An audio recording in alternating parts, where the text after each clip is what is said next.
Christmas and Easter, Jared has his clothing laid out. I bet you W. Good afternoon. Yeah, good to see y'all out there today. Welcome to the Polk County School Board's work session. We will now call the work session for February 25th, 2025 to order.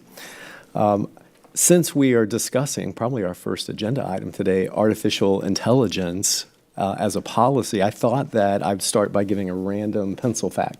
You may have already heard this one, but the question is, why is the pencil hexagonal?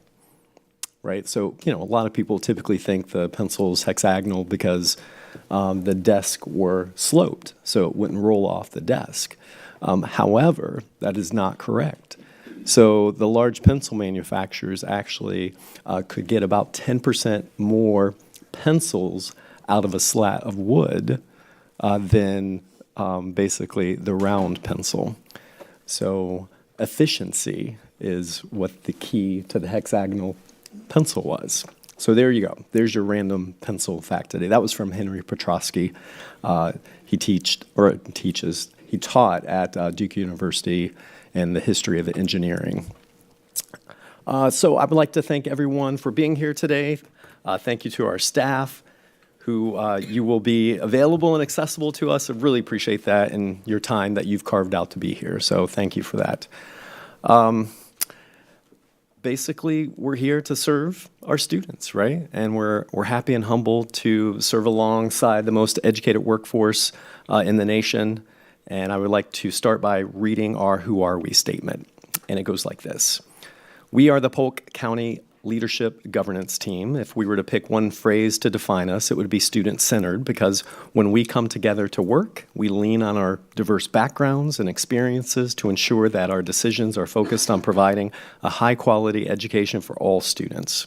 The four most important things to our governance team are: 1, operating with integrity; 2, respecting our students, staff, families, and each other; 3, establishing a culture where stakeholders feel valued, supported, and have opportunities for personal and professional growth; and then lastly, supporting this approach of continuous improvement to ensure student outcomes.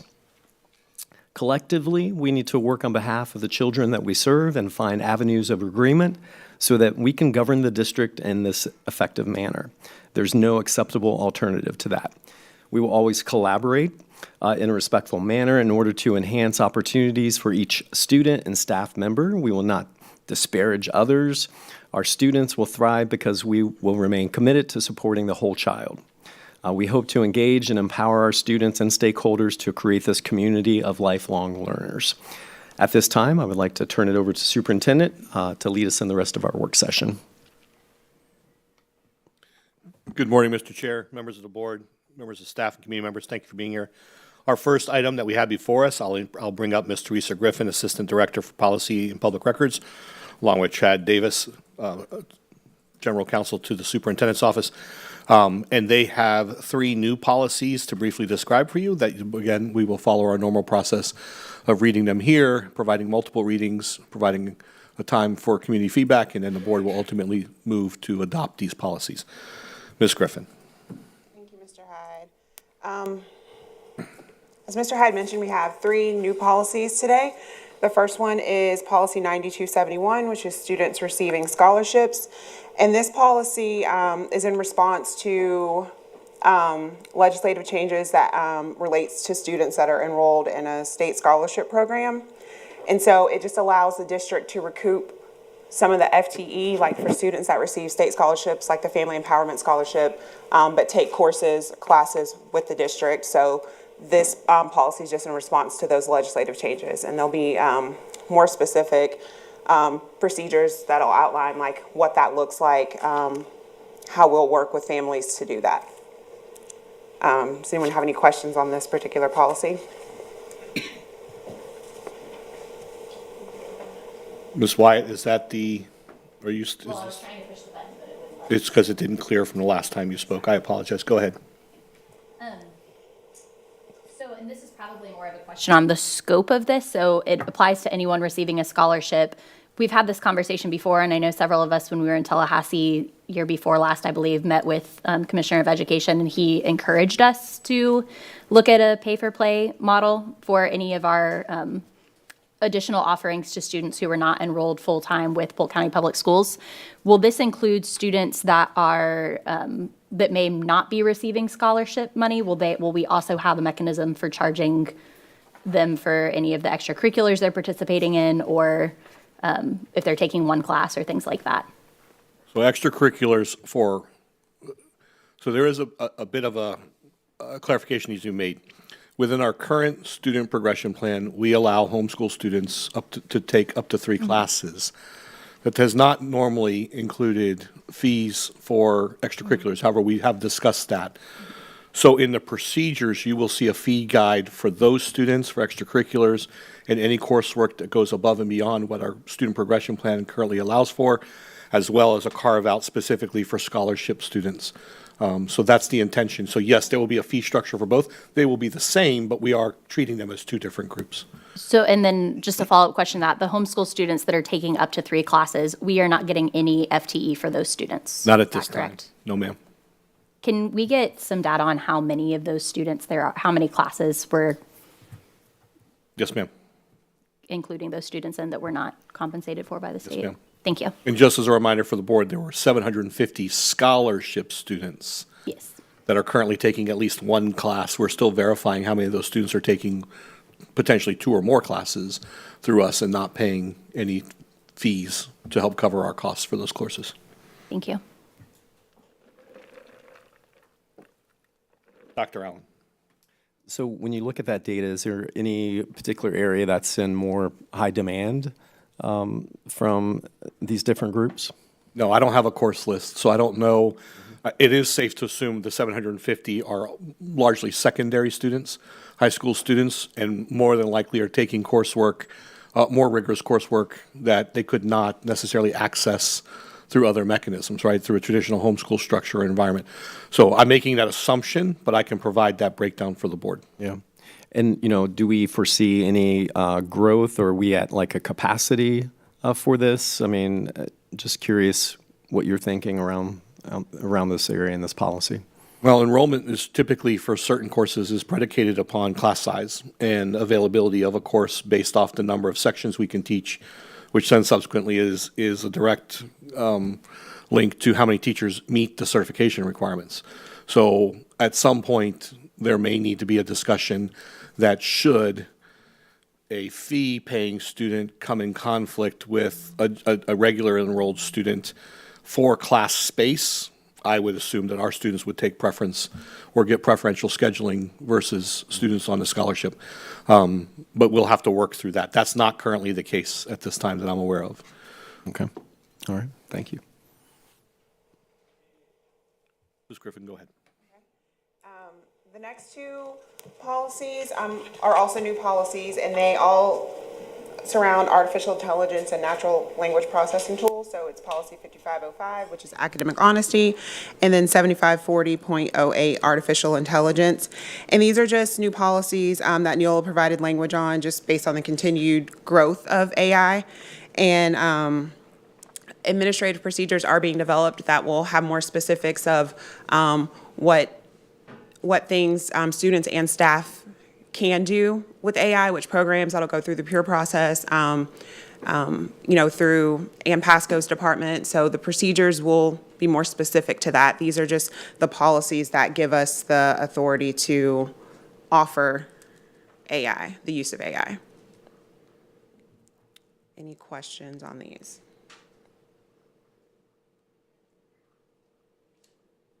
Mr. Sharpless?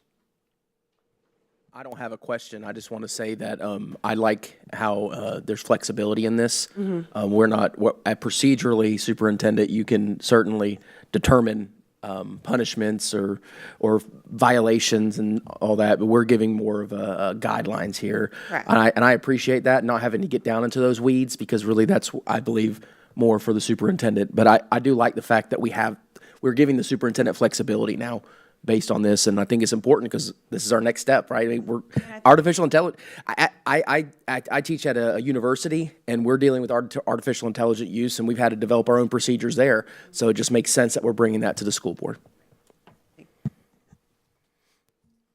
Ms. Wyatt? Thank you.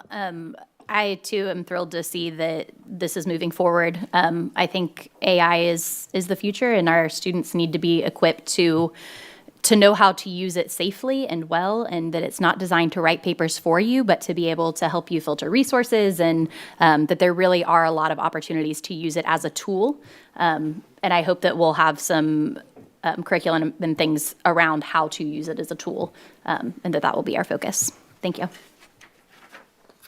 And then Mr. Sharpless, and somewhat to your point, procedurally, this would become a code of conduct infraction, so we would cover it there rather than trying to embed it here within the board's policy. But the policy at least deflects or directs that requirement to my office to make sure that it's being addressed in our student code of conduct and in our AUP, our acceptable usage policies, that students and staff both are apprised of potential ramifications for inappropriate usage.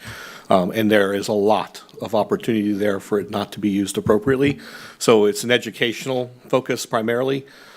We hope not to have to discipline anyone for those things, but unfortunately it is a tool that right now is largely misused by many to provide misleading information, right? Misrepresent certain things. So we want to be very intentional and careful in that, but that will be addressed in the student code of conduct. Ms. Wyatt, I saw you. I was trying to press it again. Yes, ma'am, I know. You're still there. Just kind of a follow-up on that, I know that the Sheriff's Department recently created an AI task force under their cybersecurity. Have we had any conversations with them of if there's any trends that they're seeing that we need to make sure that we're capturing in code of conduct or anything like that? I just would be interested. To what they date, we have to not, say. but it's a good, we typically confirm with them quite regularly, especially about these things, because there are instances where these tools largely could lead to a criminal investigation and require their involvement. So we will definitely reach out and make sure that as we develop our policies, we're focusing on what lessons they've learned, or to your point, what trends are they seeing. And they're also a great resource for us to find out not just what's happening locally, but what's happening across the state, what's happening across the nation that we should be paying attention to as well. Thank you. Yes, ma'am. Dr. Allen? Superintendent, just as the pencil changed everything in society, I do believe that AI will do the same. So I do like just going to give some brief comments here. I could speak a lot more on this, but the 7540.08, I love that one. I think that policy is generic enough. It's broad, but it gives us, some direction. I do think that the other new policy on academic honesty is too punitive. And just to give my perspective on this, the very first line where it says student use of artificial intelligence and natural language processing tools, it says it's strictly prohibitive for the completion of schoolwork. So now the language lightens up a bit more as you move deeper down into the policy itself, but I think it runs counter, to be honest. I think it runs counter to the first policy, because the first policy, I think, is accepting it as, that innovative tool, and it's more broadly speaking, and whereas I think we're too specific and narrow on that very opening line. And just by looking at example policies from Neola, I know that there's quite a few things that's missing in our policy recommendation that's in front of us today. Like, for example, the educator portion of the policy that I think Neola creates. There's not anything that relates to educators, and it's more student-focused and like responsibility of teachers in the classroom and so forth. But I can understand, yes, it going to the code of conduct, but I did see Neola has specific policies around that. And then secondly, there is a phrase that I've noticed in the other policies from Neola that actually starts that paragraph, and I'll read it. It says, "To ensure the integrity of the educational process and to promote fair and equal opportunities for all students, comma," then it goes into the statement about, let's see, where am I at? This would be in the academic honesty section. Okay. But I don't, it would just be, I'm referencing other Neola policies that have been approved by other school districts across the state and the nation. And it was in the, like, the Neola template is what you're saying? I'll have to go back and. Yeah, you know how sometimes we remove get the that language, options. so I'll have to go back and double check, because I know we didn't remove. I don't recall removing that language, so Yep. I'll double check on that. And if it's not, I was just wondering, then maybe, you know, that language would have been added in another district, you know? Yeah, now, could be that as is well. possible, that other districts could have added language to their Yeah. policy, but I will go back and look again. But yeah, I don't know if superintendent, if you have an opinion on that as well, but, you know, your main policy, 7540.08, I love that one, in agreeance with that one. But the academic honesty part, just, if you go down where it says student use of artificial intelligence and natural language processing tools, the very opening statement almost rebuts the way that the other policy is reading. So since you asked, I don't necessarily see it that way. Because this had to come through my office as well before it ultimately came to the board, because I have to ultimately work with staff to develop procedures. I think what it does is it very clearly defines what the expectations are and what are acceptable behaviors and what are unacceptable behaviors. I don't know that, you know, the policies, the previous policy provides a general statement as to the board's position on the use of AI, but without establishing a policy expectation for students and, to your point, for staff, as far as the appropriate use. And I think beyond that first sentence, the rest of that paragraph does a very good job of actually clarifying further. Because it does state that the use of the AI NLP tools without the express permission and consent of a teacher, in accordance with the district policies and procedures, undermines the learning and problem-solving skills that are essential to academic success. I mean, nobody here, and I know the board, and I know your heart when it comes to instruction, nobody here is going to support plagiarism or students' efforts to plagiarize. Many of you, several of you, serve at colleges, and so you've been dealing with this on the forefront of this for at least a year and a half, 2 years at the most, or at the least, at this point, trying to figure out how do you ensure that what's being produced and submitted as a student's sample of their work and understanding and/or learning is their work and not that of someone else. And so I think if the board would like if the board wants to offer some change in the language, happy to bring that back to the board for review. I just think that it needs to be strong language so that I can build upon that as far as the expectation for the student code of conduct as it outlines there. I do think that we outline where we do believe students can use these tools effectively, and that can always be modified as new utilization or new opportunities become available. But I do think the board, from my perspective, I would always urge the board to be more restrictive and then open it up either in the code of conduct or revise the policy rather than trying to strengthen the policy at a later date.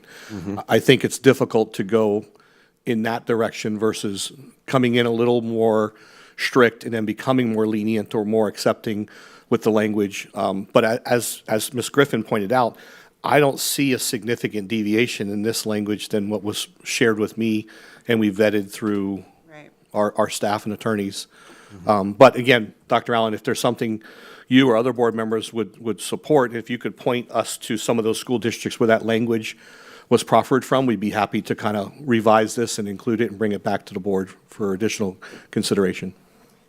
Yeah, and, looking at that first sentence under student use of artificial intelligence, by rejecting that opening statement, it still stands on its own. Sure.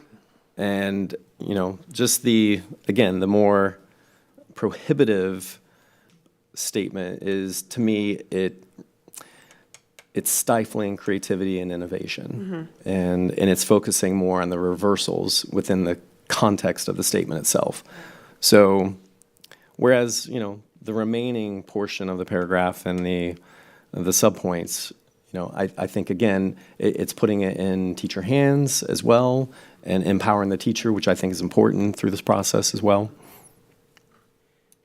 Let us tweak it, revise it, and bring it back. Okay.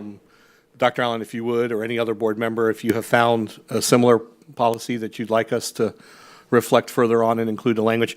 And I'm interested in bringing it back only because I've now caught another area, and I know that we had discussed how we would address this in procedure, or we would need to address it in procedure, but I am wondering if we shouldn't add it as a bulleted item here for the notwithstanding the proceeding, students can use the tools in the school setting if they receive prior permission.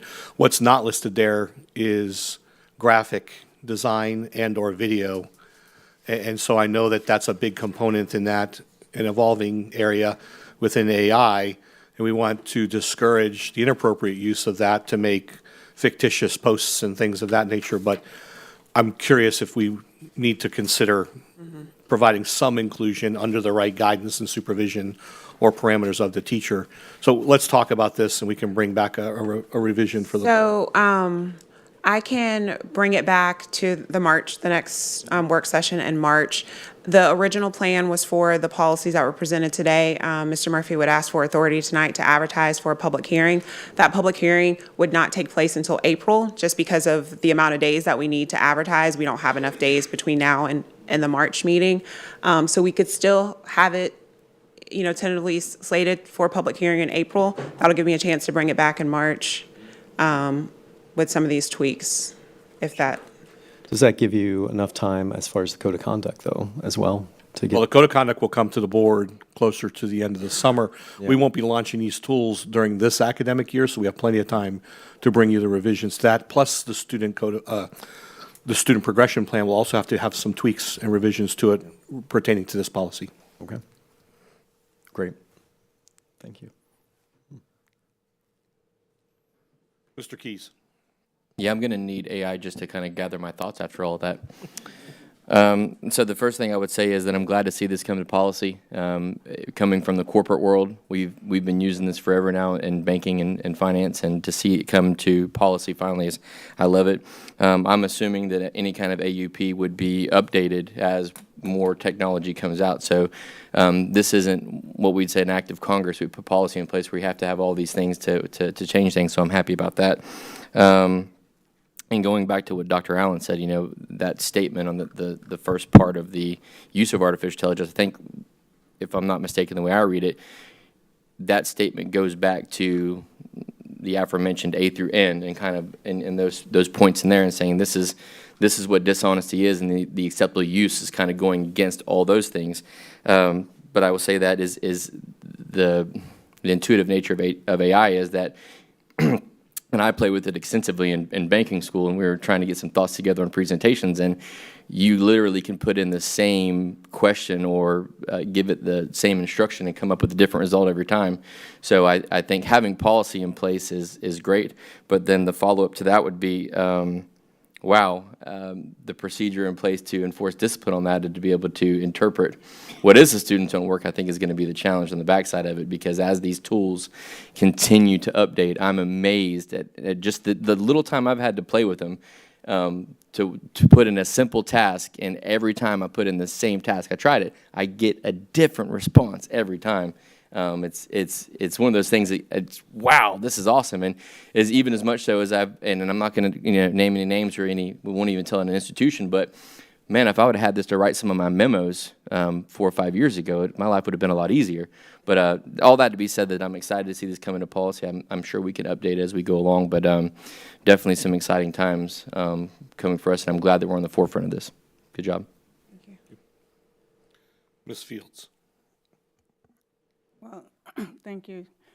I am learning about artificial intelligence, and it's amazing. I think it's a great tool. However, I agree with Mr. Sharpless. The honesty piece, to me, is very important, and not just for the students, but also for the employees. And so my question is, once we get the policy in place, how are we going to roll it out? How are we going to launch it? How are we going to make sure that everybody understands what's expected, even though commercials sometimes make jokes of using the artificial intelligence when they're trying to rewrite whatever they have drafted. So I'm very much interested in making sure that we do it and we vet it and make sure that it's done properly. Yes, ma'am. So at the next meeting, the board will actually, during the workshop, receive an additional update from Ms. Pasco's office. I intentionally asked that we separate the two topics, policies from next steps. Ms. Pasco will cover the different types of AI. She will also highlight the different pilots that we're currently running or anticipate running between now and the end of the school year, how we're going to analyze and collect that data, and then much to your question, how we're going to roll out the training for staff first and then for students and families after that. So we'll be prepared to share that information with you at the next workshop. Thank you. Yes, ma'am. There are no further questions. Thank you. Board members, the next item before you is a follow-up to a conversation we had recently about the Clay Cut building. Clay Cut building is a building that we currently own. It is arguably beyond economical repair, or at least what we would consider to be a reasonable economic investment to repurpose that building. And so the staff several months ago began working towards the sale of that parcel. So, Mr. McLemore, I will turn it over to you, sir. Good afternoon, Mr. Chair, members of the board, Superintendent Hyde. Again, what this agenda item entails is just more to serve as an informational item. There are no active actions being requested at this time. This is just more to give you a status update as to where the staff is in the process. For those who are unfamiliar, the subject site that we're going to be discussing is the Clay Cut building. The Clay Cut building itself is a part of the Daniel Jenkins Academy, which is located at 701 Ledwith Avenue in Haines City. The building itself was built in 1950 and is on the National Registry of Historical Buildings. With that entails additional requirements that if we were to make any modernizations or changes to it, there are additional requirements that you would have to abide to just by the sheer nature that the building is listed on the historical register.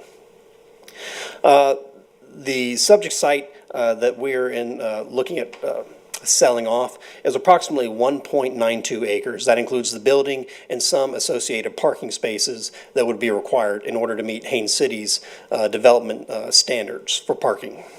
The building consists of it is a two-story building, approximately 29,000 square feet in size. We ran an estimated appraisal back in March of last year. It came back at around $600,000. And again, this is based off of the existing condition of that building, which again, it is in rough shape. And again, what staff's analysis has come back with and what it would take to rejuvenate that building is not economically feasible at this time. We're talking tens of millions of dollars. But again, we also have to adhere to, because the building is historical in nature, there are additional requirements that would be imposed if we did anything to it. The third part, the party that has approached the school district, they are the Central Florida Academy Corporation. They are a private school institution that currently operates in southeast Florida.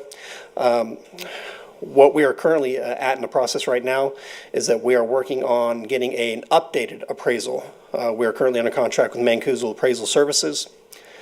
We have just received the actual survey and legal description of the area that we'd look to partition out, which is outlined in yellow. This has actually probably been the hardest in this entire process because there are gaps in records within the city of Haines City to ensure that we know exactly the metes and bounds and legal description of properties. So we just received the actual survey work this past week, so we are in the middle of reviewing it to make sure it is consistent and accurate. Looking forward as to the way ahead, moving forward, some actions that would be required of staff and what we would be asking the board to do is before we can surplus or sell any property, we would first have to deem the building to be surplus. And that requires us to amend the district's plant survey. And that is just pretty much a document that explains how the district is using all of our real assets and buildings. So if we want to sell one, we first have to deem it as surplus and unusable, and then we can go down the contract process of selling it.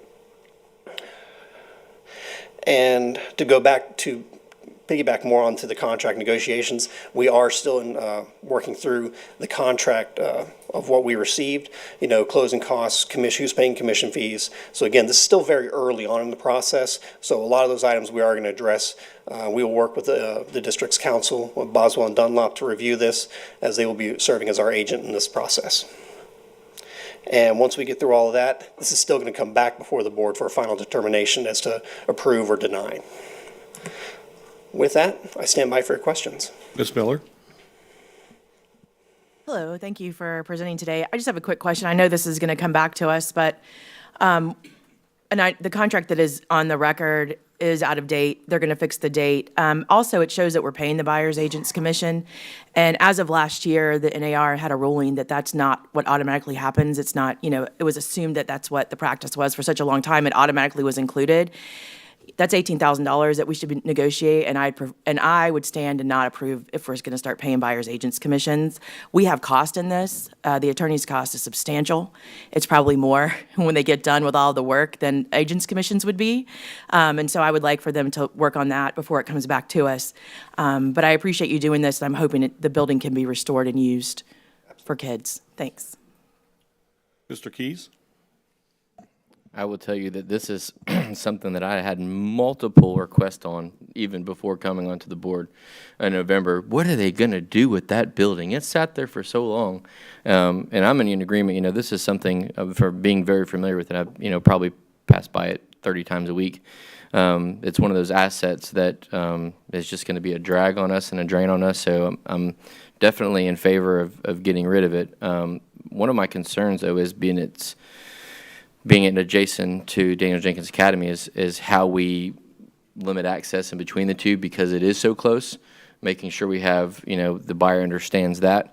The other part is I think that I'm going to do more research on it, but they did, I believe, if I'm not mistaken, the buyer had a location in Haines City on Marley Drive, I want to say, and they shared a building with the old pallet factory.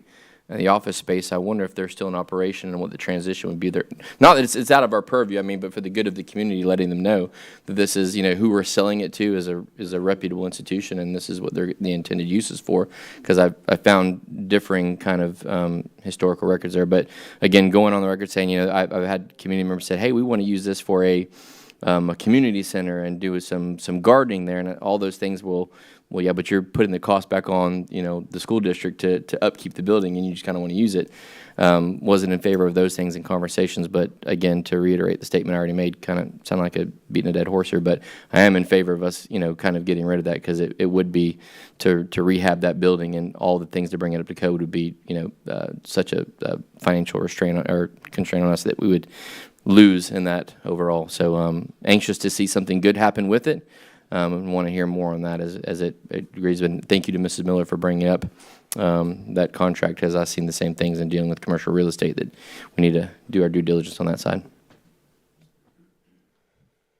No further questions on that item, sir?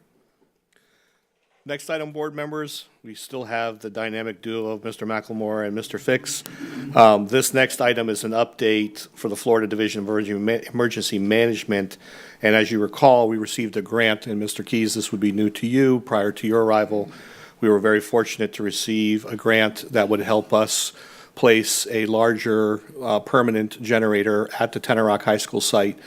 The intention is to make that site the special needs shelter, the second special needs shelter, and close the McKeel site for various reasons, including the fact that it's low-lying. It flooded during the last storm, and so we'd be relocating. So, Mr. McLemore. Well, Superintendent I stole it a lot of all, my I know. thunder. So, what we're looking at right now is that we did just receive a rough copy of the grant. There are some errors that we need to correct on it, signatories, et cetera. But this has been something that staff's been working on for probably 9 months, back and forth with the state. But we are happy that it is finally at the, looks like we're about to cross the finishing line with this. I will say that initially, the initial timeline with lead times for permanent generators, based off of some vendors and their estimates, we're talking 33+ weeks. So it's going to take some time. It's not going to happen this year, at least with a permanent generator. But at least we're getting this grant one step closer to actually transitioning Tender Rock High School to serve as a special needs shelter. We anticipate to bring this back for official board action during the March board meeting. With that, stand by for questions. Just for some additional clarification for board members, we are relocating the current generator from McKeel and installing it at Tender Rock. The concern at Tender Rock is we would require 2 facilities. We would need 1 generator to maintain the operational functionality of the cafeteria kitchen area, and a second for an ancillary building for people and or pets, because Tender Rock will actually be phased out as a pet-friendly shelter. It'll simply become a special needs shelter, but we need to make sure that those 2 facilities are operating. So as Josh has pointed out, the lead time means that we would not have that second generator on that campus in time for next hurricane season. And so we've been working with the county.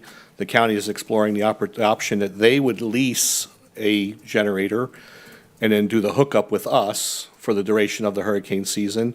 Or we are currently seeing if we can get a better price and partner with the county on a lease based off of who we're procuring the generators from.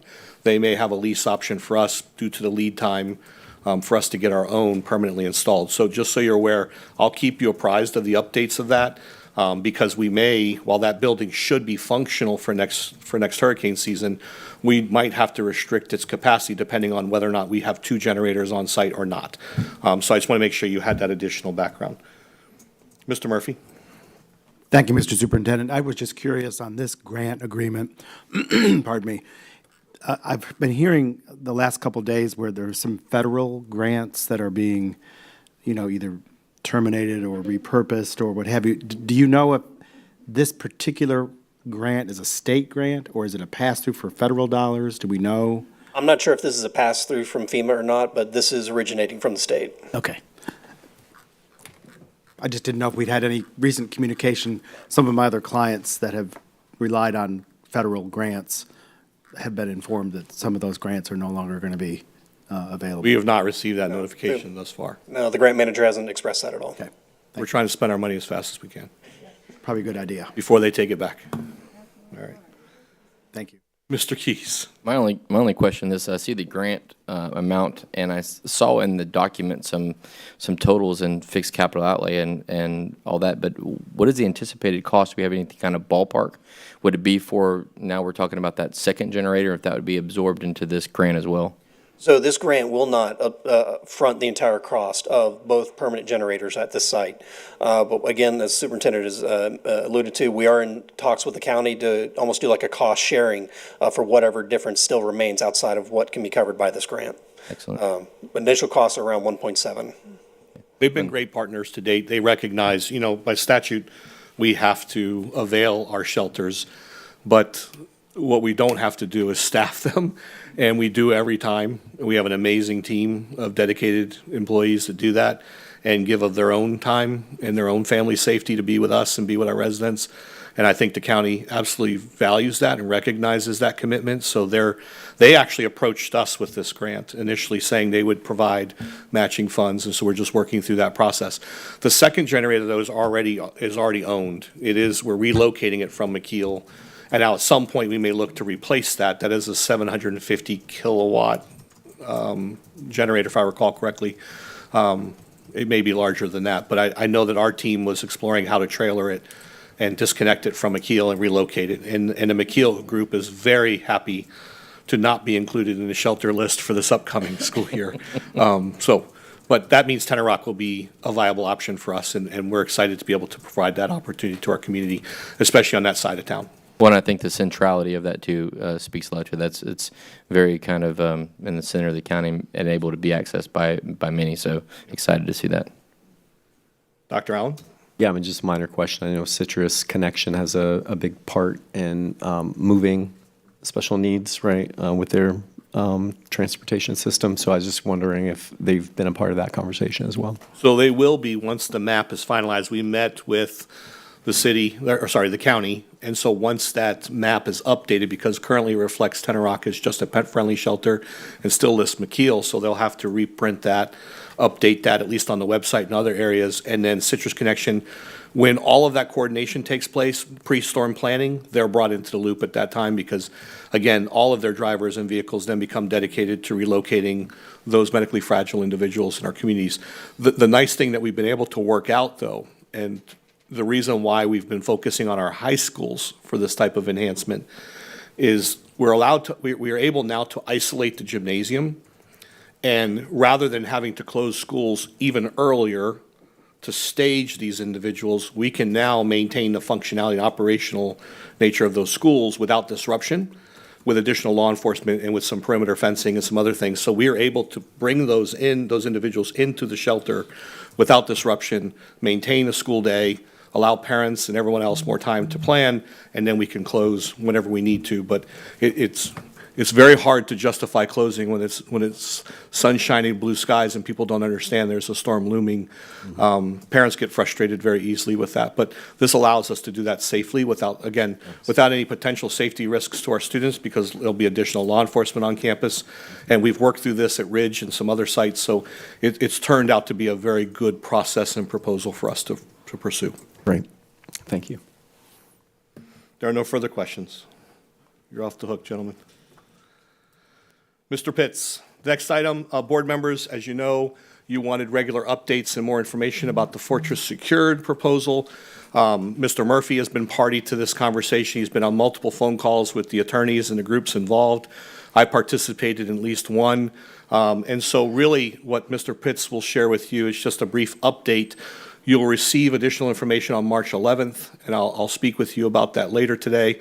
So on the 11th, we may need, since we already have a retreat, we may need to convert part of that to a special board meeting to allow you to do some further discussion and review of the Fortress contract.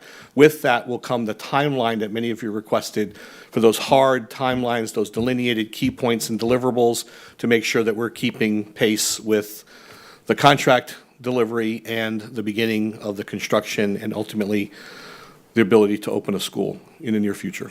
Mr. Pitts. This will be the quickest update I ever give. We've been working daily with Fortress, their attorneys and their staff to work out this interim agreement.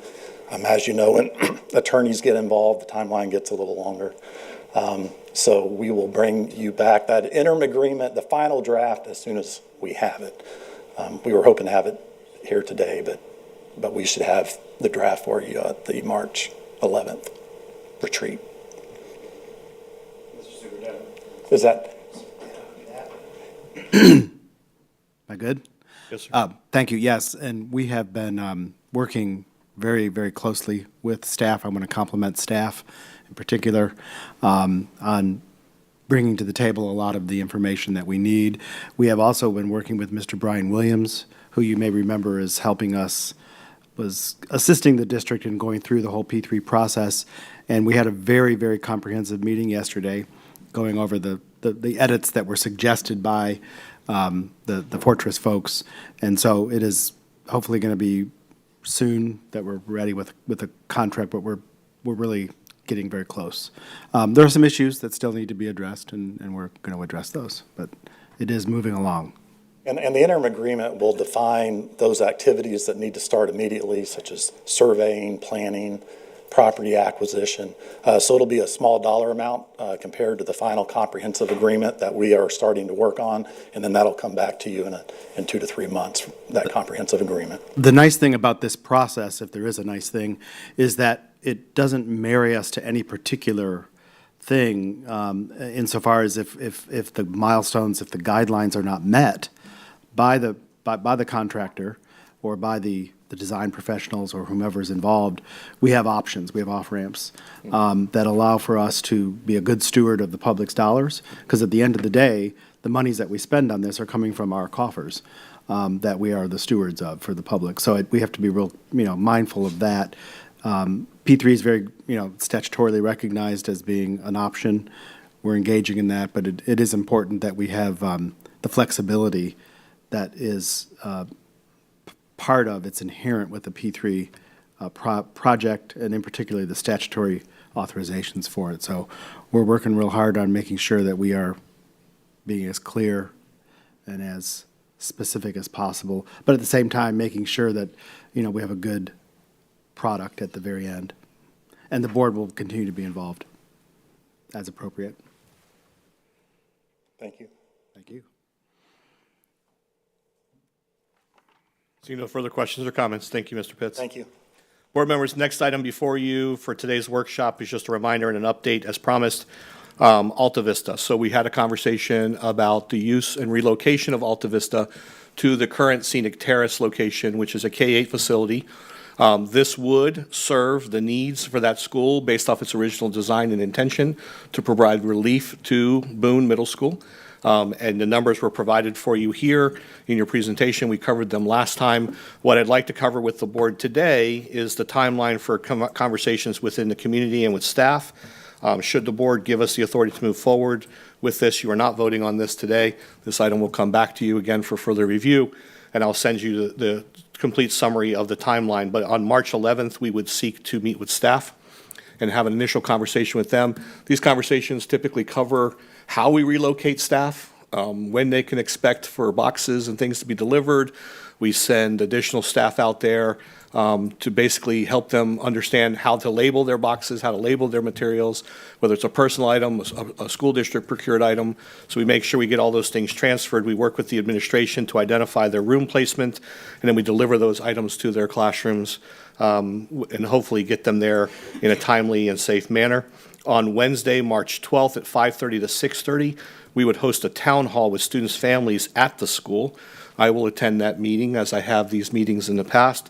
On Thursday, March 27th, we would host a town hall at Scenic Terrace to allow families to get a tour of the facility and get to know how the facility functions, drop-offs, pickups, bus loops, those types of things, plus get a chance, again, like I said, to tour the facility and look at all the improvements that their students will benefit from there. And then immediately following those meetings, we will provide a PCPS survey. If you recall, one of the things I was most keen in getting feedback from families, given its proximity to the these two facilities are to each other, I don't think there's too much of a disruption there, as we shared with you before. The question is, does sixth grade go to that school next year? I'm reluctant to say yes and to make that recommendation at this time, because I believe that the school administration is going to need some additional time for staffing, hiring, position placement, those types of things. They may want to grow into a middle school, but we'd like to at least get some feedback from our families as to the possibility if they would have an interest in their students attending there. So we'll provide that information to you. I've also outlined, and the team have outlined for you, a communication plan so that you see all the steps that we're taking. I know the board members, each of you brings up repeatedly, are we making sure that we're using every possible mechanism to share information with our stakeholders? I think you'll be pleased with the outline we've provided, and I'm providing you with a copy of the draft announcements and information that we'd be sending to families and to staff. So all that information will be provided for you. So again, today was just an update, really, again, to cover for you those timelines and give you additional information so that when this comes back to you in March for further discussion and approval and/or consideration for you to provide approval, then we can move forward, because you'll have had all the background information required.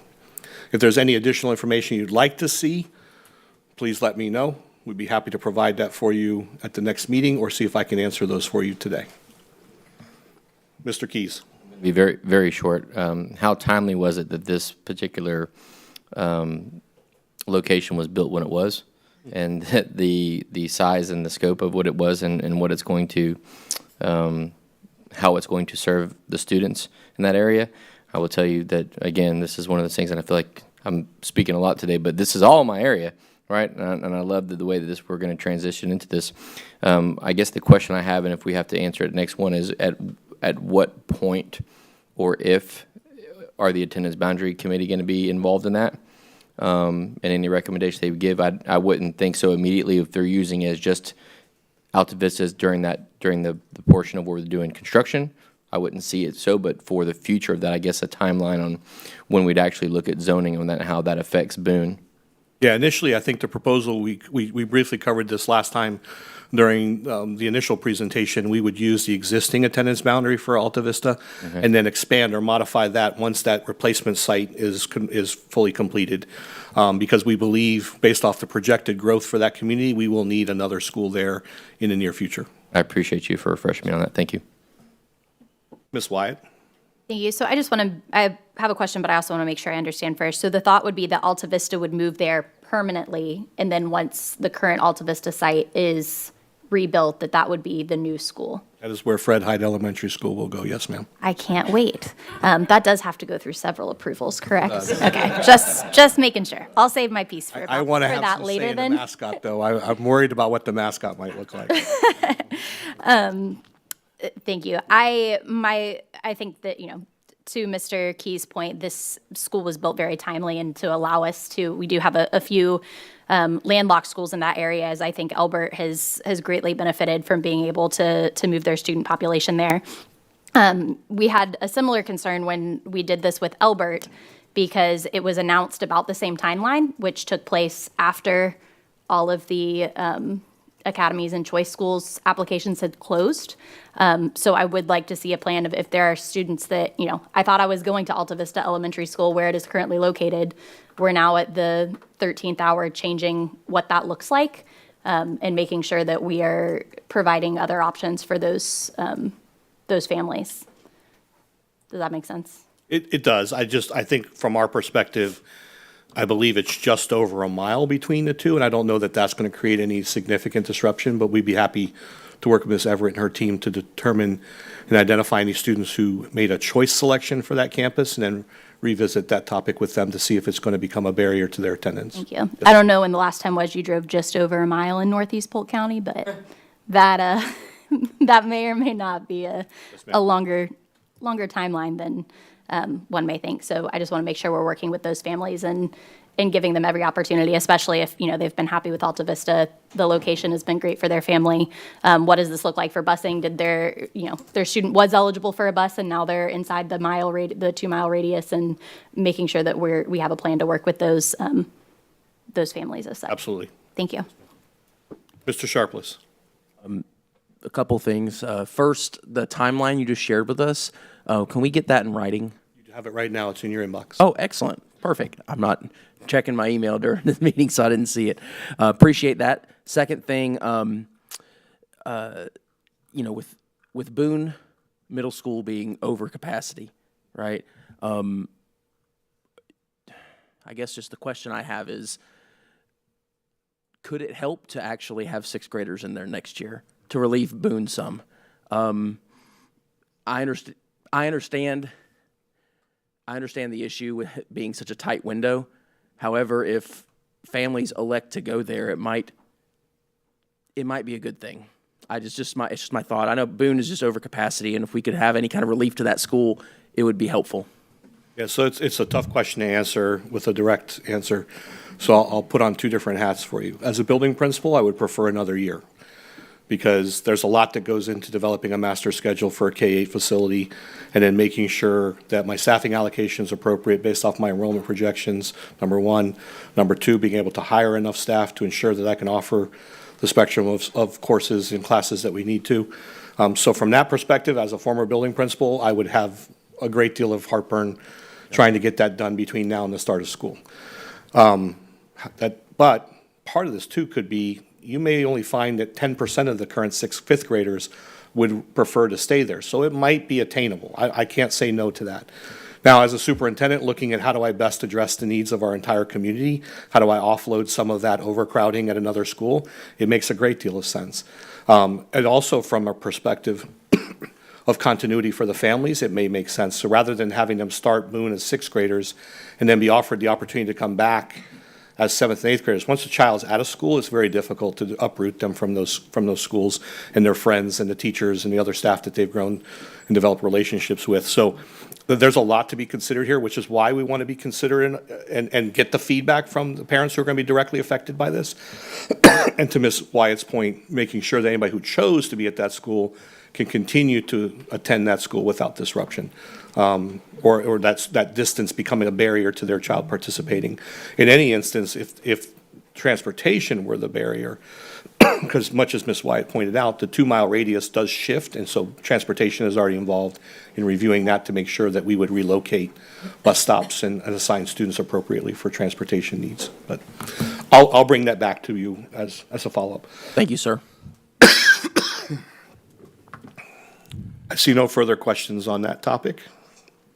Board members, the last item I have for you today, as it relates to a workshop item, is an update on VPK. As I presented to you previously, we did ask and did search and partnered with the Early Learning Coalition as well as Connect Ed to determine and identify some high-quality, high-performing providers in that VPK setting. We have 3 applicants who submitted their interests with backup documents. When working with the ELC, I provided this for you previously just as a reminder here. We looked at their scoring rubrics as far as performance outcomes and performance indicators. We also looked at their financial status and their stability. We also looked at just general feedback that they received to identify what we consider to be a high-qualifying, high-level provider.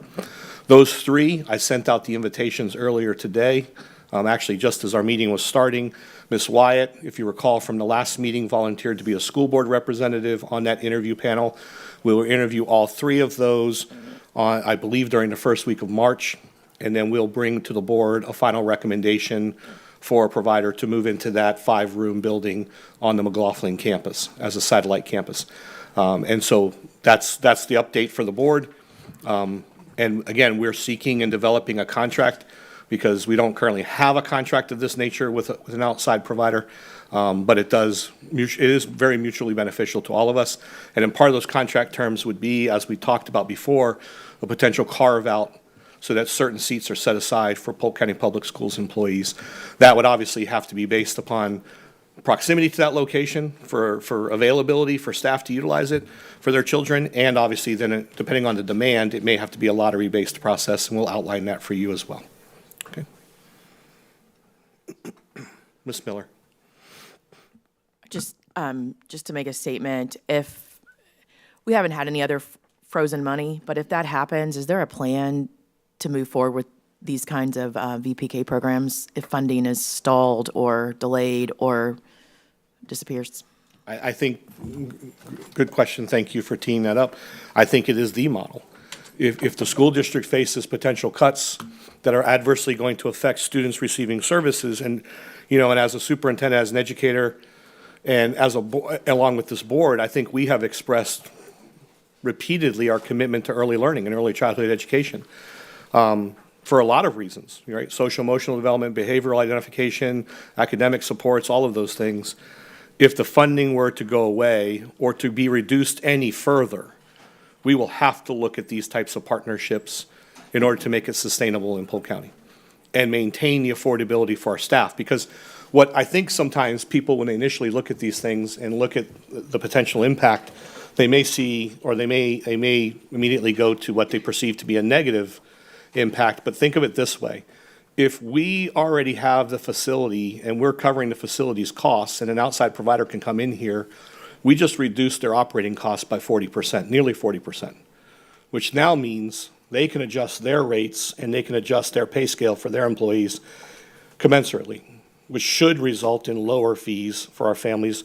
Because if, and some of you do, if you're paying for early childhood care right now, it can equate to a mortgage payment. So there are opportunities for us to do this elsewhere, and I think this started, as you know, with Oscar J. Pope and the Bezos Foundation. Now we're doing it here at McLaughlin, and we're continuing to seek out other locations across the county that this might become a more viable option for us. So it's a great opportunity, but to Ms. Miller's question, I think it's the only way to sustain programs like this in the future should funding go away or be reduced any further. Ms. Fields. I know you gave us a presentation on this at the last work session, but can you refresh my memory whether potential providers given at that time? I don't remember. I have kept those close to the vest, but I can absolutely provide all 3 applications to the board and publish that here. Okay. Yes, ma'am. Thank you. There are no further questions I see. Mr. Chair, that concludes the superintendent's report for the workshop today. I will turn it over to you, sir. All right, thank you, Superintendent. Board members, we're going to now transition to our board meeting agenda for tonight, and we will step through that. So I'll give you a moment to transition to your agenda and your comments.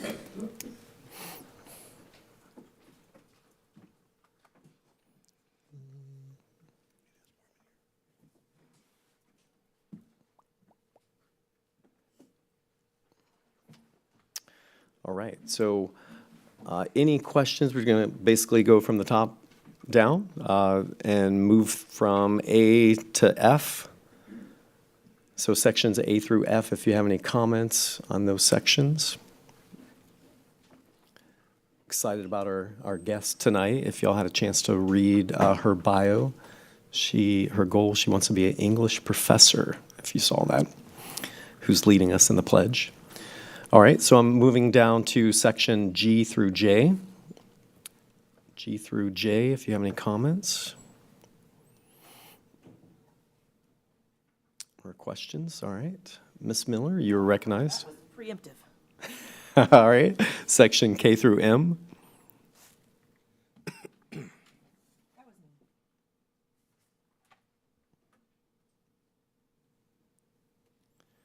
All right. I see no comments on. I think Ms. Miller was indicating that's the area she wished to speak to. Oh, perfect. Ms. Miller, you are recognized. Trying to be as good as technology as Chair Allen. I'm not quick enough to that, sorry.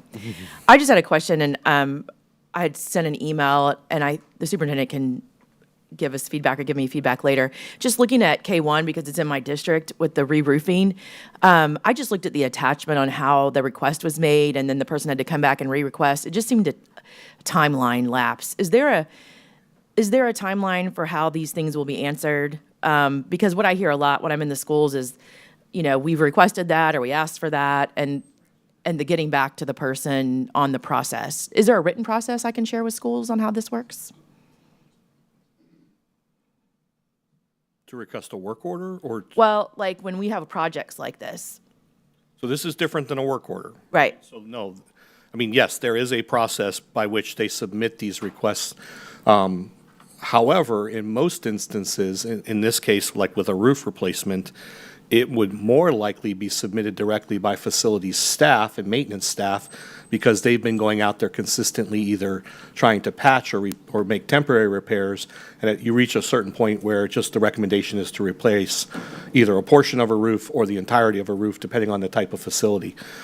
So there is a process for that to take place, and then there is a timeline facilitated by Mr. Pitts, Ms. Jenkins, and the regionals. They actually meet to review facilities requests throughout the year and then prioritize those.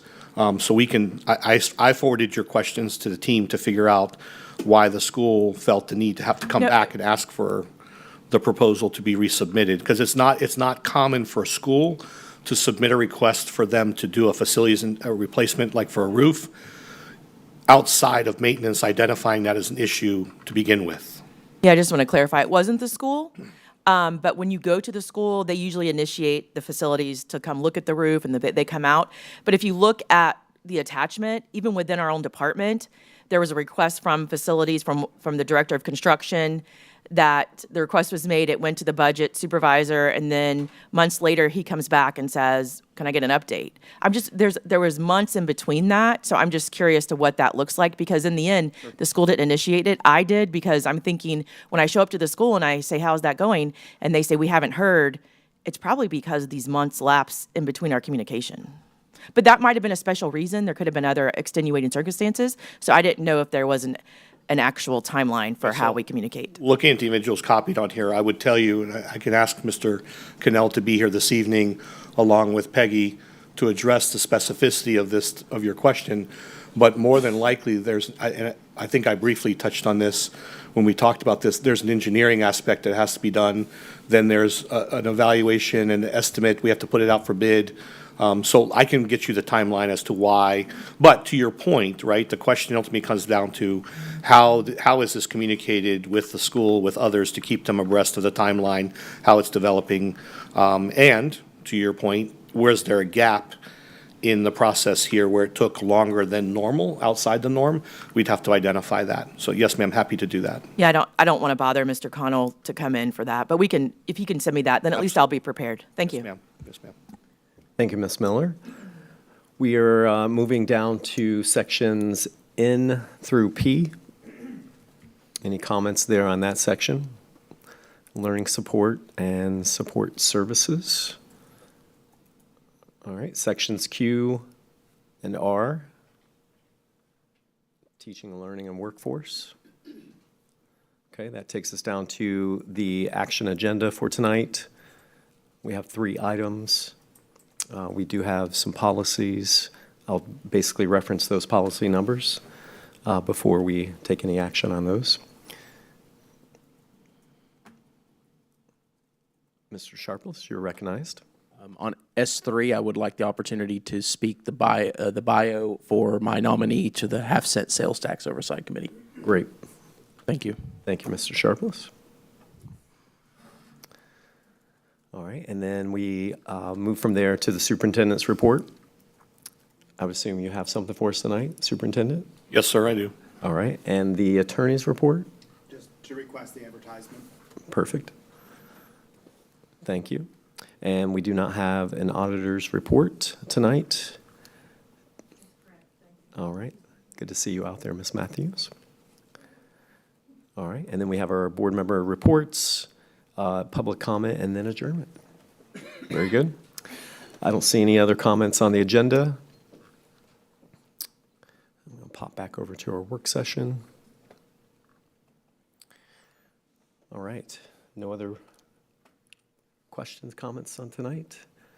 All right, at this point, we're going to now move to old business, which is 1E1, and that's the retreat.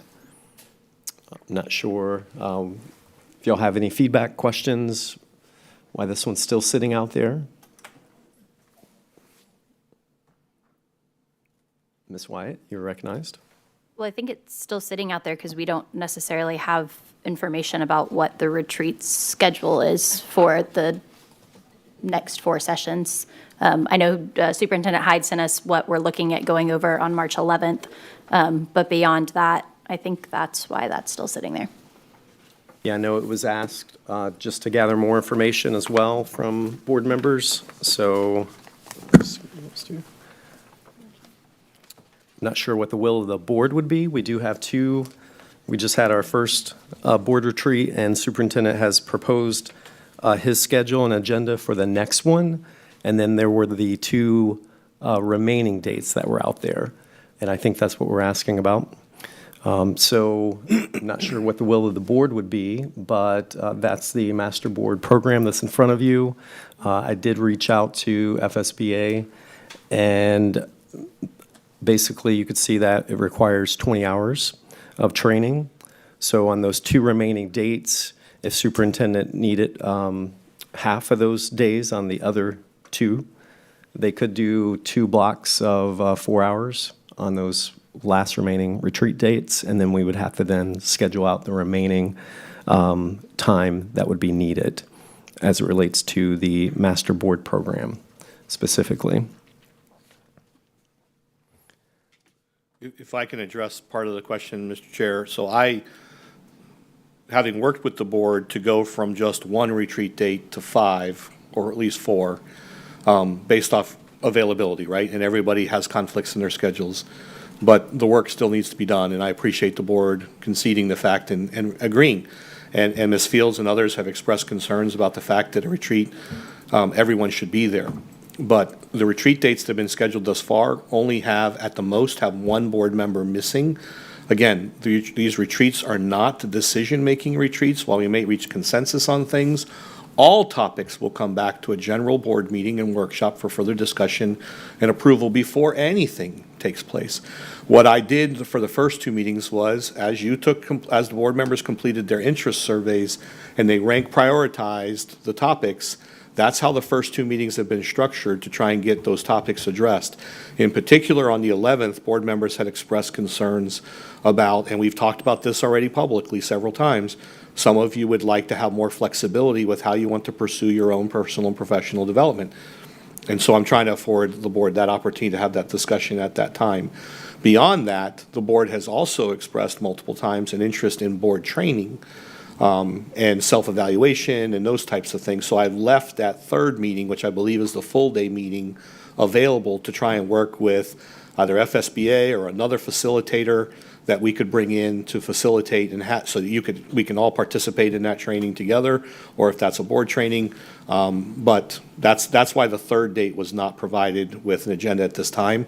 And board members, again, I tried to make sure I worked within the parameters that you basically mutually agreed to, that these are your ranked priorities as far as your concerns. I did update the 11th, as we discussed yesterday during the retreat.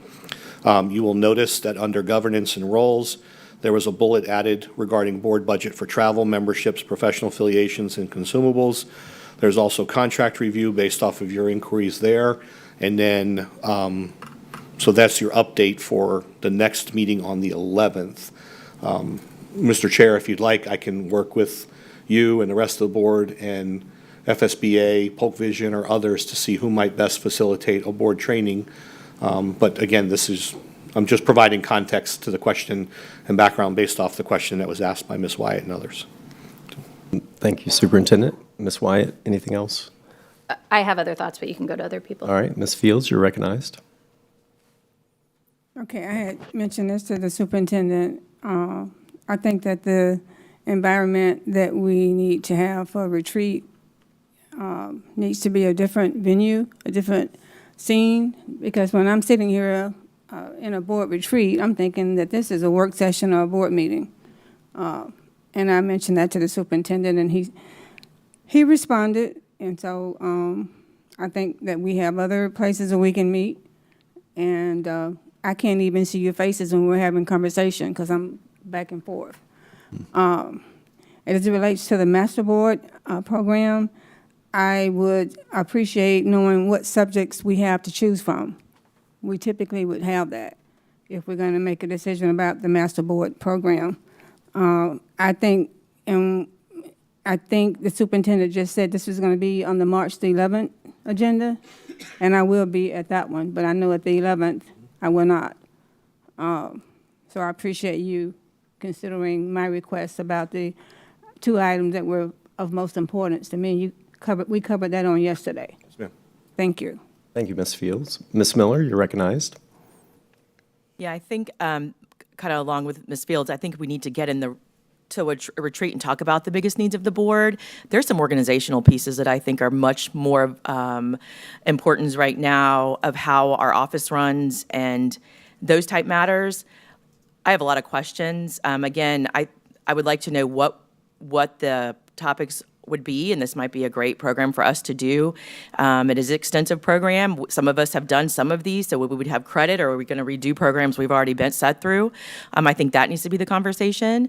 So I'm hoping that at a retreat where we can sit down and talk about the vision of the board, our operational pieces of how our board office operates, how we report, how our attorney and our auditor and our staff report to us, and what those needs look like. To me, that is critical before we get into what trainings we need, but I think that needs to be a group discussion on what, I was thinking when the superintendent or someone sent out ranking that we ranked what those look like, and so that needs to be addressed, and this is my input. I think we need to address those things before we talk about additional trainings on top of that, because we have such limited time. So I'm looking forward to that retreat where we can discuss our priority and need. I would not be in favor of stacking more onto that right now when we haven't met those priorities. Thank you. Thank you, Ms. Miller. Ms. Wyatt, you're recognized.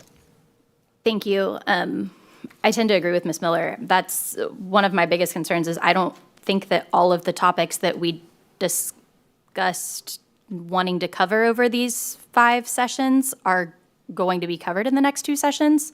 I don't think we have enough time to cover each of them in the March 11th session.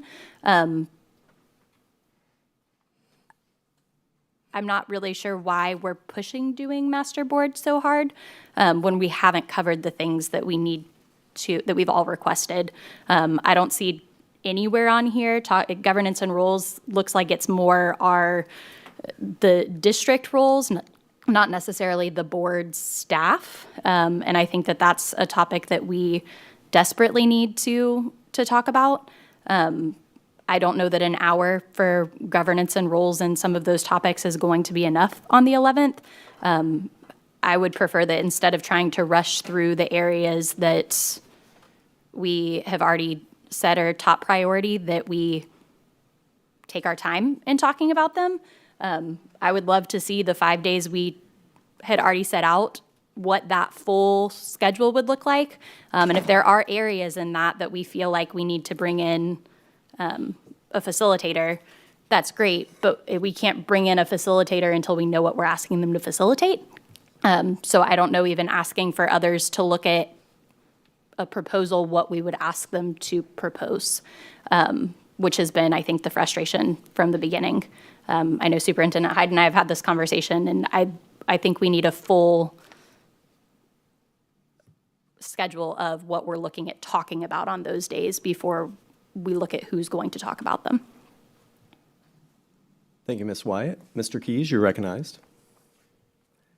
Thank you, Chair Allen. I would want to echo Ms. Fields. When I think of a retreat and we sat here at the dais and kind of having that conversation, I was like, this doesn't, I envision sitting around a campfire and maybe somebody playing guitar, jokingly, but no, I think the spirit of what we're trying to do here is, and especially in doing strategic planning and seeing with the direction of the board going forward, it needs to be one of those kind of situations where we can see each other, sit at a table around each other. And I will say, I mentioned the same thing to the superintendent before that meeting, and he heard the concern and echoed that he would be addressing that. So I think that's part of it. I think we definitely need a list of topics we're going to discuss, but if we're constantly doing this and we feel like we're in a board meeting the whole time, I think it's not necessarily conducive to getting anything done as far as the direction of the board and what we're going to do. So I would like to see that change and looking forward to those things. But it is always a challenge. I wonder, and as technology permits, looking at a time that's not perhaps, what's prohibiting us from doing it on a Saturday when everybody can get together, you know what I mean? And having a really spending a day together, anytime I've done a corporate retreat, I'm not asking you guys to do on a whole weekend, but we've sat on a Saturday and we've had, 7-8 hours and we really, do a deep dive into topics. So I guess that's where I'm ending because I'm rambling now, but. Thank you, Mr. Keys.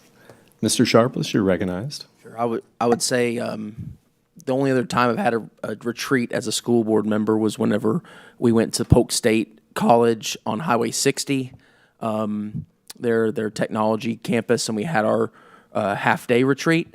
I felt that was really conducive. We got to see each other, and to echo a few of the board members' sentiments, I felt that was more of an atmosphere of where we could talk, like Board Member Field said, where we could see each other face to face. So I definitely agree that maybe not the dais be the place for this. I'll also say whenever that email was sent out about ranking our preferences on the different topics, I didn't take that as we were going to address every single topic on that list. I took that as we ranked our preferences, and then we could address the ones that, as a board, rose to the top first, and then if we wanted to address the other ones, we could. So that I don't necessarily think that we have to go through and check all the boxes all the way down that list. That being said, I do think some more information about various people that might provide those kind of trainings. I feel like, the first one we just had, superintendent, and some staff. I thought it was very productive. Thought it was a good one. And right now, with the financial constraints we have, I mean, we're going to be talking about closed session here in a little bit, negotiations. I don't know, spending more money to bring different presenters in would be the optics I would like to see, unless there's a very valid reason for that. So if we can get a list of our topics that we want to address, how the professional development could match that in a cost-effective, fiscally responsible way, then I think that's important. That's all. Thank you, Mr. Sharpless. Ms. Fields, you're recognized. Thank you. I think that there is much value in the master board training. However, there's no value if we don't know what the subjects are that we can choose from. And I think that when we have an opportunity to have an honest discussion in an open area, not behind the dais, but in a more conducive environment, I think we really need to have discussion on, it's evident that everyone does not want to do training with the Florida School Board Association. And why? Why is that? I think that that's something that we all need to hear, because they might have a viewpoint that we don't have. I've never had any thing that was, I would say, not of value coming from the Florida School Board Association, but someone else might have not had anything of value. And I think we need to hear from everyone and then make the best decision that we can. And at the end of the day, as Superintendent Hyde said, we have a budget for some things, and I know that things that we might have done in the past now is completely different for others. So I think we just have to be open-minded and do what is best for the overall good of the school district and our students. I think that's why we all are here, and I think that's what we need to keep in the forefront of our mind. Thank you, Ms. Fields. Ms. Miller, you're recognized. I want to mention another retreat location that we had was at our clinic. Remember years ago, they met at the clinic in that conference room, because we want to keep it low cost. As much as I, too, as a new board member, was asking what hotel would be hosting our retreat, Travis, I'm sorry, Mr. Keys, that we are, we usually find a good spot and are fiscally conservative with our dollars, and that's what we need to be reminded of. And I think, to Ms. Fields' point, being in a room where we can talk about the needs of our board, at one point, communication was very difficult on this board. Communication with the superintendent was very difficult on this board. I do not find that right now. And so I think that luckily we have 7 people from 7 different avenues of life, and we all bring quality expertise, and we're able to communicate that. I think my only input is, without being, without going into details, how we function organizationally within our board office is probably not at its best. And that's not to anyone's fault, other than the expectations have not been laid out, the job descriptions have not been reviewed, things like that, the organizational piece. And if I was to say where, that would be a lead for me. And that's not anything that Polk Vision or FSBA, in the past, we've reached out to FSBA to help in that area, but that's not something that they have an expertise in. And so we need to talk about our vision for what our board and how it functions together is the organizational piece. And so I think the transparency of dollars is really the main factor here. What do we need and how much are we going to pay for that? We've talked about FSBA. I see that you've listed the prices here. We've talked about the money that's spent, and we need to be in a room together and discuss our vision and our expectations of how we spend the taxpayers' dollars. And so I think having a retreat to talk about that first before we go on further is probably ideal. And I also do not love it here. I actually thought we were going to be in the old boardroom, which was a little smaller and closer together. And I know they're open to the public. I do not know there's a requirement to film it, so I don't know that that's necessary. I came as a public community member and sat at the ones at the clinic and was valuable, and I just came for a short amount of time. So that's always available to our constituents. So I do agree looking for another venue is probably important. Thank you. Thank you, Ms. Miller. Mr. Keys, you're recognized. Nothing, just some playful banter. I didn't say anything about a hotel. I mean, we can meet in a cow pasture. I'm just joking. Anyways, just joking. All right, very good, Mr. Keys. Ms. White, you're recognized. Thank you. I would request that before we meet on the 11th, that we have a full outline of the topics that we're wanting to talk about for the next 4 sessions. So then that we have 30 minutes of that on the 11th, that we can delay something that's on there till the next one, but we need 30 minutes at that retreat, I think, to discuss what the plan is for the rest of the retreats. I don't know how we can, and I think Mr. Keys kind of alluded to this, I don't know how we can find a facilitator for something that we don't know what we're talking about. But I think that we need to make sure that we're not just hiring a facilitator to hire a facilitator, but that we actually have something of value for them to facilitate. Because I think much of that could be done by staff, or even really is just a matter of us needing to have a frank conversation amongst ourselves. So that's my thoughts, but I would ask that we have the time on the 11th to have a full conversation about it with all of the information, because I don't know that we've been provided that to date. All right, thank you, Ms. Wyatt. Any other comments on this? All right, very good. So it sounds like we can, again, approach this conversation at our next retreat date, and all opinions will be heard, and then at that point, we'll just come to a consensus as a board, the direction that we would like to move at this point. Ms. White, you're recognized. And I'm sorry, could we get the information before the 11th so that if we do want to look at other facilitators, we can do that before, we can have that information available on the 11th to talk about? If not, it's just going to kick it down the road again. Right, and who are you directing that to? As far as what are you? The chair, I would think. No, I think that is not my responsibility to gather. So you're asking me to gather research on other facilitators? No. We need to know what topics we're wanting to cover, which that was the survey that was sent out. What are all of these topics that we're planning to cover before over the next 5 sessions? What are we wanting a facilitator to cover?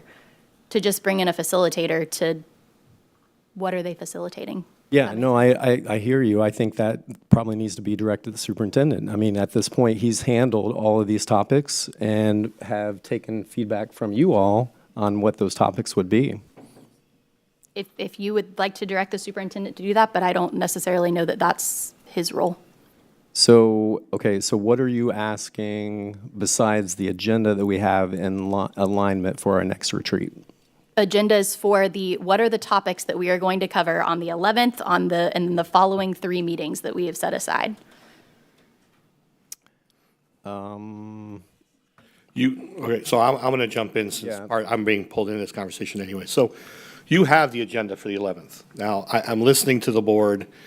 I made the modifications and again, these first 2 meetings were based off your rank prioritization.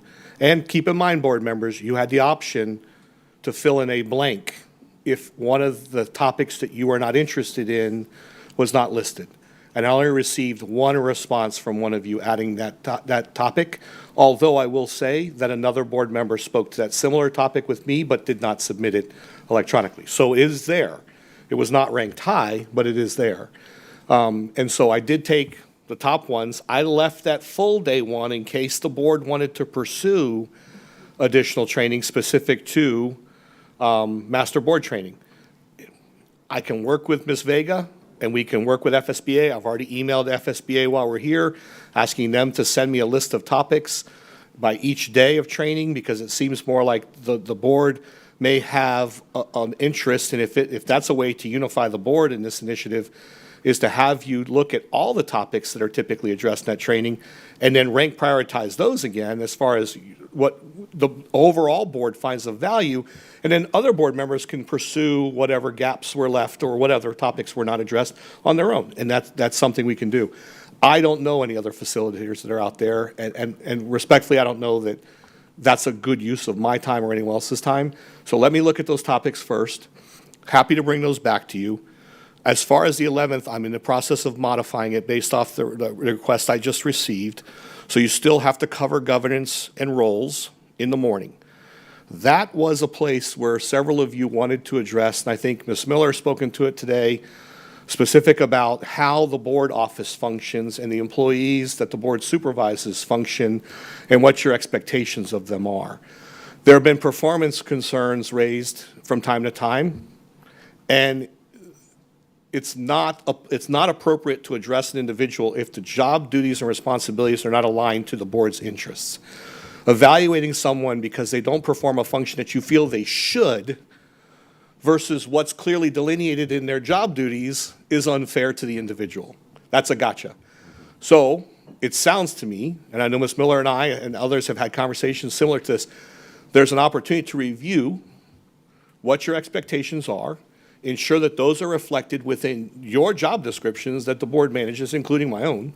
There's an opportunity. So that was going to be covered in part under governance and roles and responsibilities, as well as the request from the board to have a discussion about some contractual things with me.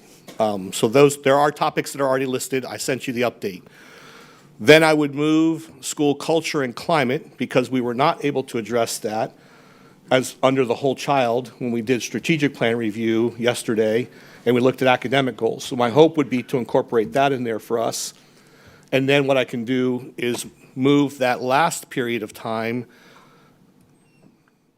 to provide at least 30 minutes for the board to have, 30 or 45 minutes for the board to have additional discussion about other interests, other topics before we populate the remaining meeting agendas. That was really the intent.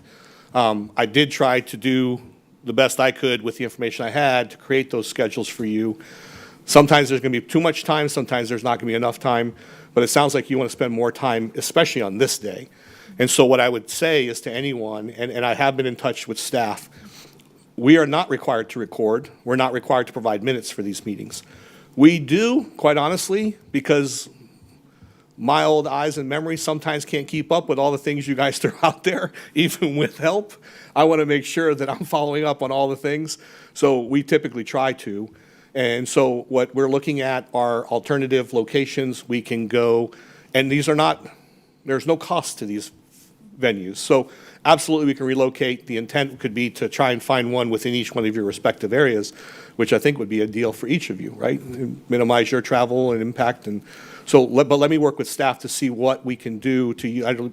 And maybe you guys become a pilot group for one of the AI note-taking tools.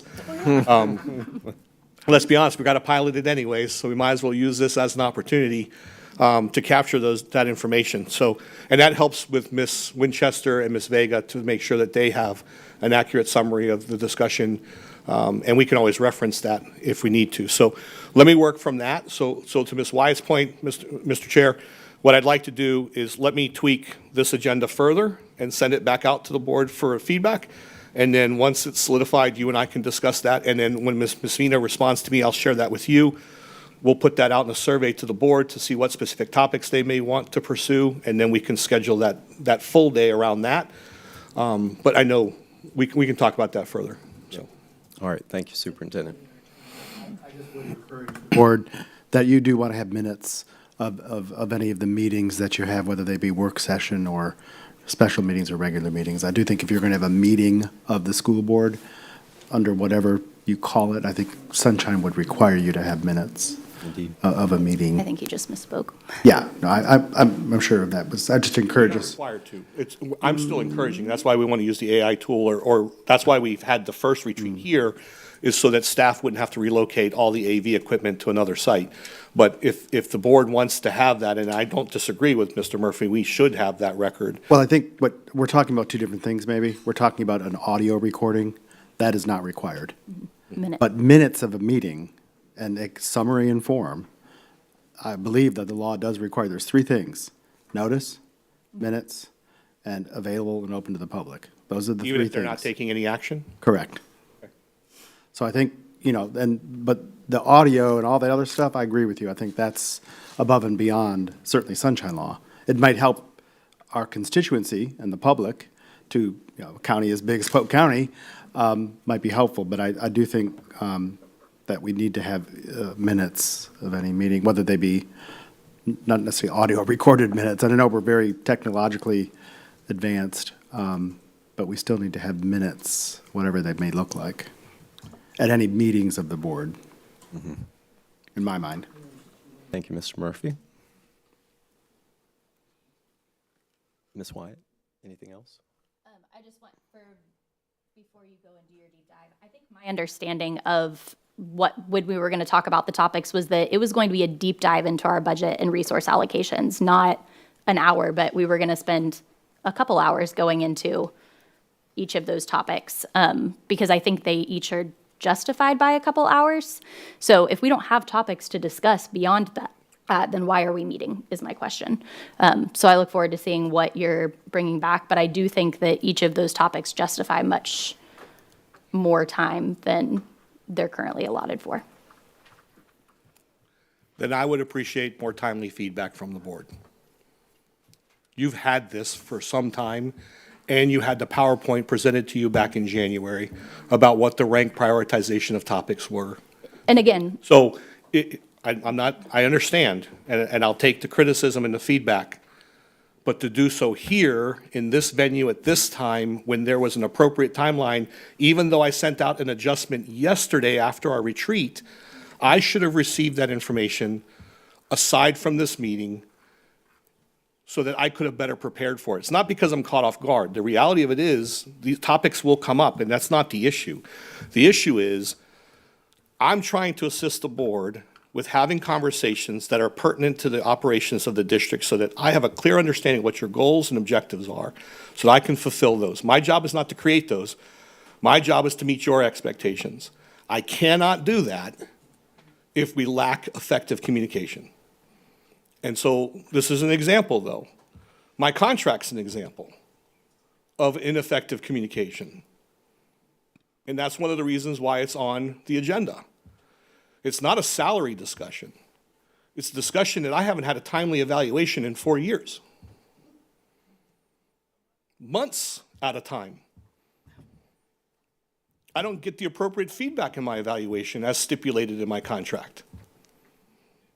So these are not things, as we discussed yesterday in retreat, that I should have to bring to the board's attention. This is your contract to manage with me as an employee, and it puts me in a very difficult position to have to self-advocate for something that can become adversarial and contentious. So I'm just going to ask for better communication of expectations because I don't know that this is the venue where this needs to be brought up. And I just would appreciate that moving forward. So if I send you things and you're looking at the agendas, please take the time to provide me the feedback saying, I don't think we have enough time here. I'd like to see more time carved out, because I then won't be prepared to bring the right information or have the staff there to address the topics that you very well may want to address. I don't disagree. A deep dive on the budget could be an entire day. But I don't know what specificity you're even going to be looking for, so I need that feedback in a timely manner so that I can start positioning my staff to pull that information. Because something as simple as trying to figure out what the timeline is when the board authorizes a pay increase for a group of employees, how much time do we require to reprogram our system to make sure that we can cut that check by a specified date? So that's part of the discussion. You know, title dollars, federal funds, how they're allocated. There's a lot to that. We could spend an entire day on federal funds alone, on federal allocations. So if you'll just give me more specific feedback about what you would like, happy to meet that expectation for you, because the retreat is not for me. Ultimately, I rephrase that. The retreat provides me the guidance, and that's why I've been so insistent upon us having these retreats. We can't just rely on workshop sessions to accomplish the work of the district because there's not enough time to do that. So I apologize, Ms. Wyatt, if that came across as rude at all, because you're an amazing board member and you and I can have honest conversations. So it was not intended to come across that way. well, and I apologize because I thought we were still waiting for agendas for the last three. So You are. we don't have those. Yes, So your feedback would have come had we gotten those and they weren't appropriate. Yes, ma'am. Ms. Fields, you're recognized.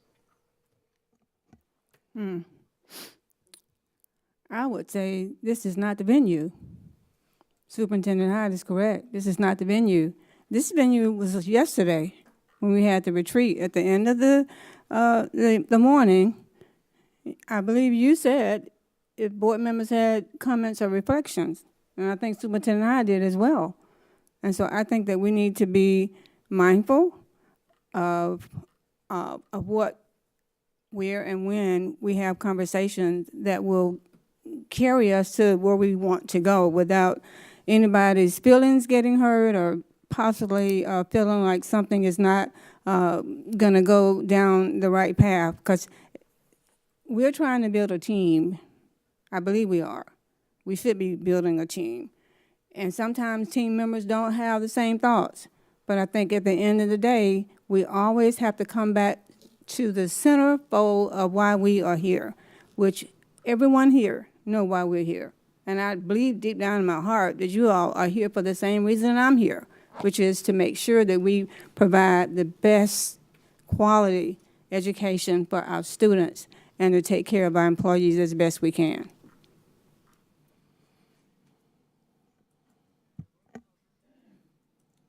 Thank you, Ms. Fields. Ms. Miller?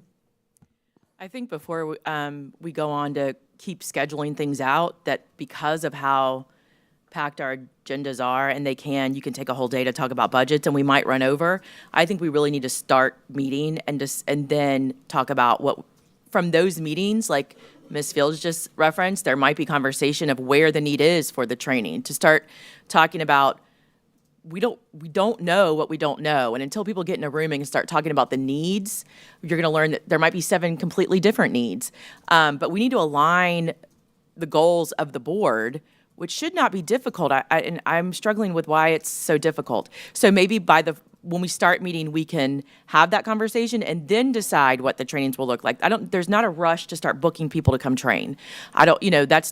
We need to meet as a board first and decide what the needs are. So I think tomorrow, or when we start meeting with the first retreat, or the second retreat, it may be helpful. Because like I said, when we start talking about board budget and what that looks like in contract reviews, we might need a whole day on contracts. But we won't know that until we start meeting. So I'm not in for booking anybody else or even getting suggested bookings before we know what we need, Thank you. Thank you, Ms. Miller. All right, I don't see anything else on that one. We will move down to number 2, which is the 504 federal litigation. And Ms. Miller, you're recognized. I'm recognized again. Thank you, Chair. This is a topic that I asked to be added to the agenda, and like most things that are happening right now, especially things involving legislation, it can change day by day.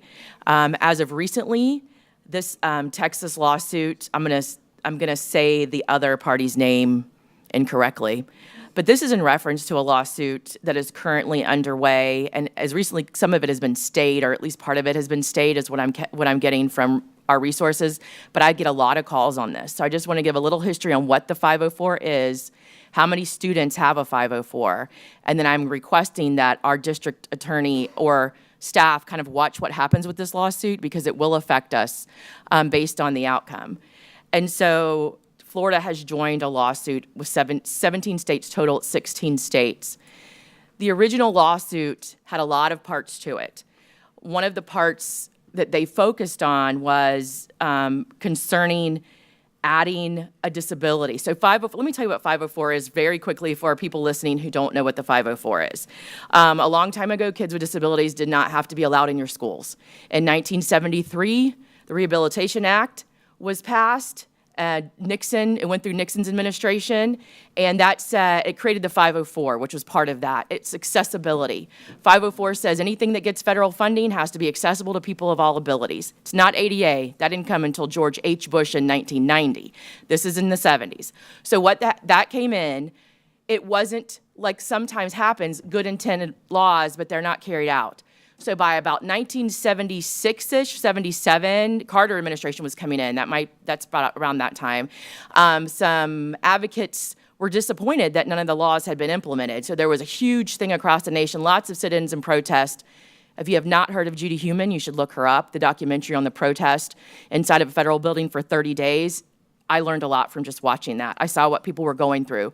Judy was a lady who used a wheelchair, and the state of New York denied her right to teach, would not certify her to teach because she used a wheelchair. So this is in the late 70s. So most of us on this board, this is within our lifetime. So what that did was open up congressional conversation about why it hadn't been implemented. So that's when you saw schools everything being implemented where schools or anybody receiving federal funding, they had demonstrations of getting out of their wheelchairs and laying on the ground in Detroit in front of buses, city buses that would not allow them to ride. This was a huge rights movement for people with disabilities. It said that every child is entitled to free and appropriate public education with their peers. This is my soapbox if it sounds like I'm on a rant. So what happened was through the 80s, there were more lawsuits. You saw institutions close. These people weren't in schools because they were in institutions. You saw the IEP come into effect. The difference between an IEP and a 504 is an IEP gives you services. An IEP ends at 12th grade. 504s go to college. So when I started pulling data on how many kids we have with 504s, I also reached out to Polk State. These are accommodations made. These are accommodations such as more time on tests. These are accommodations as you have an inhaler that you need to use. You have an accommodation for visual, you need Braille. These are all accommodations. These are not in an IEP. These are accommodations to give you access to the material that your friends, peers, typical students have. These can be a short term. You break your arm. You need a 504 because you need a note taker. If you've ever seen our LAT team, we have devices that kids can read into that will speak back to them. Those kinds of things are your 504s. It's giving you everything you need to put you at the same level as your peer sitting next to you. The extra time on tests is what the College Board recognizes. So if you have a high schooler, and you've looked at our data here, most of our 504s are in that 9th and 10th grade year. That's because those are your test-taking years. So you have a high schooler, they may have ADHD, they may have another disability, and they need that extra time on a test. They need a quiet room to take their test in. These are all 504 accommodations. So you can imagine when this lawsuit started, I don't think they understood the intent, because there's a section of the lawsuit, it's Section D, and it has nothing to do with what new administrations have added, which I'm all for going back to revising how people can qualify for supports, because we deal with that all the time. But there is a section of it that says that the entire 504 is unconstitutional and they want it disbanded. And so luckily, and this was filed in October, luckily there's been a stay. And I think it's because they've heard from people. And now they're saying we're going to go back and revisit it. But as someone who works in this world and with legal documents, nobody's come to take that section out yet, and until they do, I'm very concerned. We asked for the information from the superintendent. We have over 7,000 students with 504s. So what I wanted to bring that knowledge to light, because you will get calls, and I've gotten several calls, even people in colleges now asking if their 504s are going to be taken. And I'm requesting that we have staff watch this lawsuit, and if it does move forward with dismantling the 504, talk about budget decisions. Like, that is going to be a time where we have to talk about who's going to step in for those supports. We will no longer be mandated to do it. But those kids will be, 11th grader, you take all their supports away and make them sit for the college boards. I don't know that we would want to do that as a district. So I'm asking that if this moves forward, that we have a work session on what the 504s look like in this district and how we will step in, or I hope decide to step in to continue supports if the 504s are removed. Thank you, Chair. Thank you, Ms. Miller. All right, we are moving down to SGR, General Counsel Applicant Pool Review. And I was going yeah. I think right. the proposed time for this was 90 minutes. Nice. I tried to get through my portion quickly. Yeah, I think that's a good recommendation. I know that you have some technology needs as well, so we can transition that as well. So let's take a 15-minute break, and we will be back at 2:30.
We'll make it happen there. We'll make it.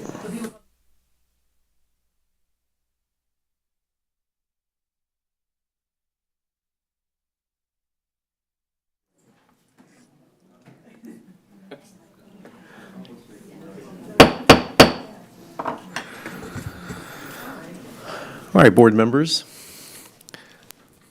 Welcome back to our work session on February 25th.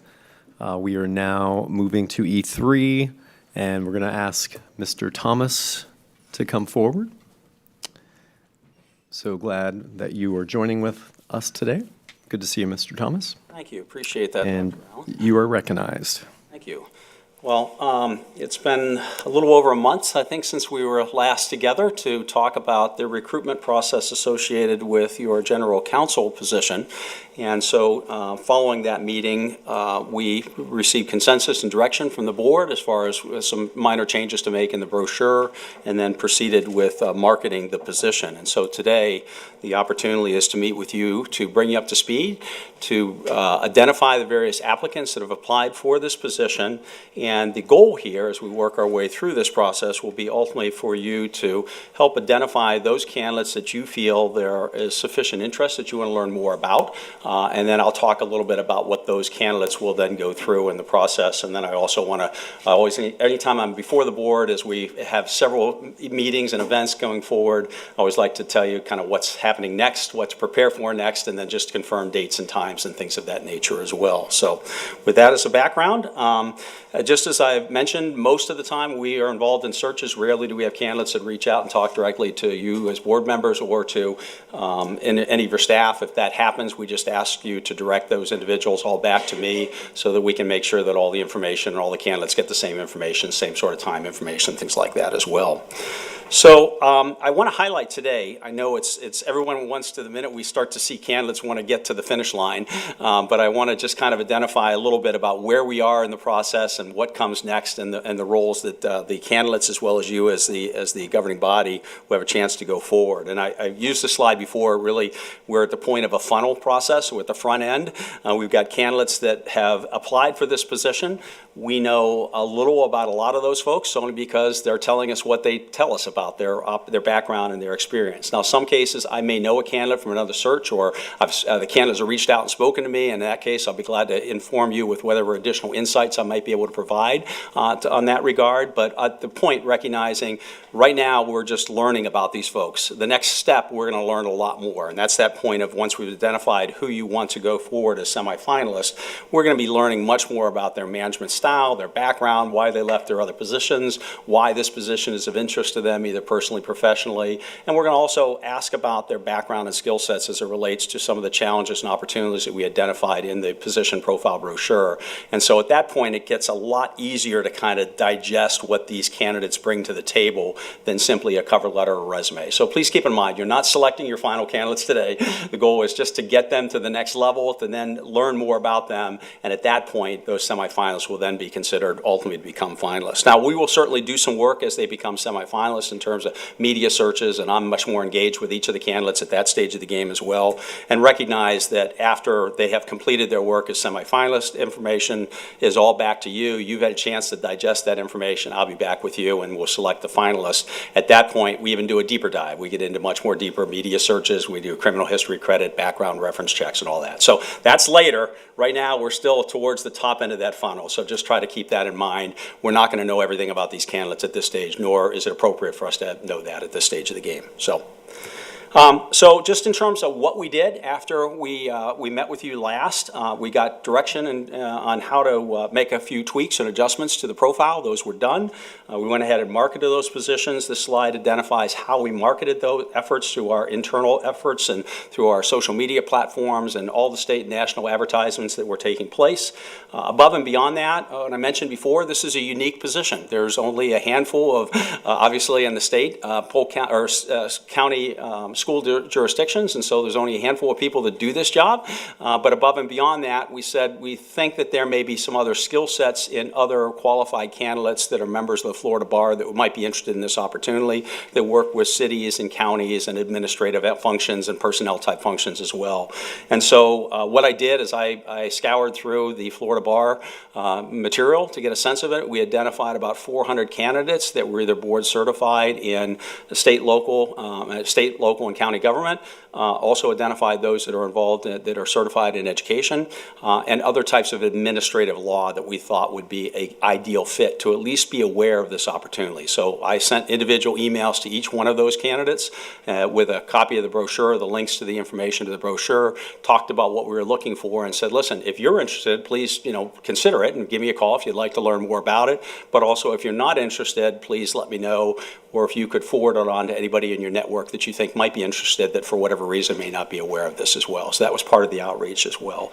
And then above and beyond that, I went back to all the different searches that I've done in city and county attorneys here in the state and reached out to those folks to let them know of this position as well. And so that was kind of our outreach. We knew that you had not had much success in the past, so hopefully we figured with that additional shaking of those respective trees that we'd be able to round up some additional candidates as well. So with that in mind, we ended up with a pool of 14 candidates. That was about what I thought. My sense was we'd be in the neighborhood of 20. I had a few other folks that were kind of on the limb. I was trying to get them in and out for one reason or another. The timing wasn't right or what have you. I want to highlight the fact, as you'll see in this case, clearly one of the requirements in this position was to be a member of the Florida Bar.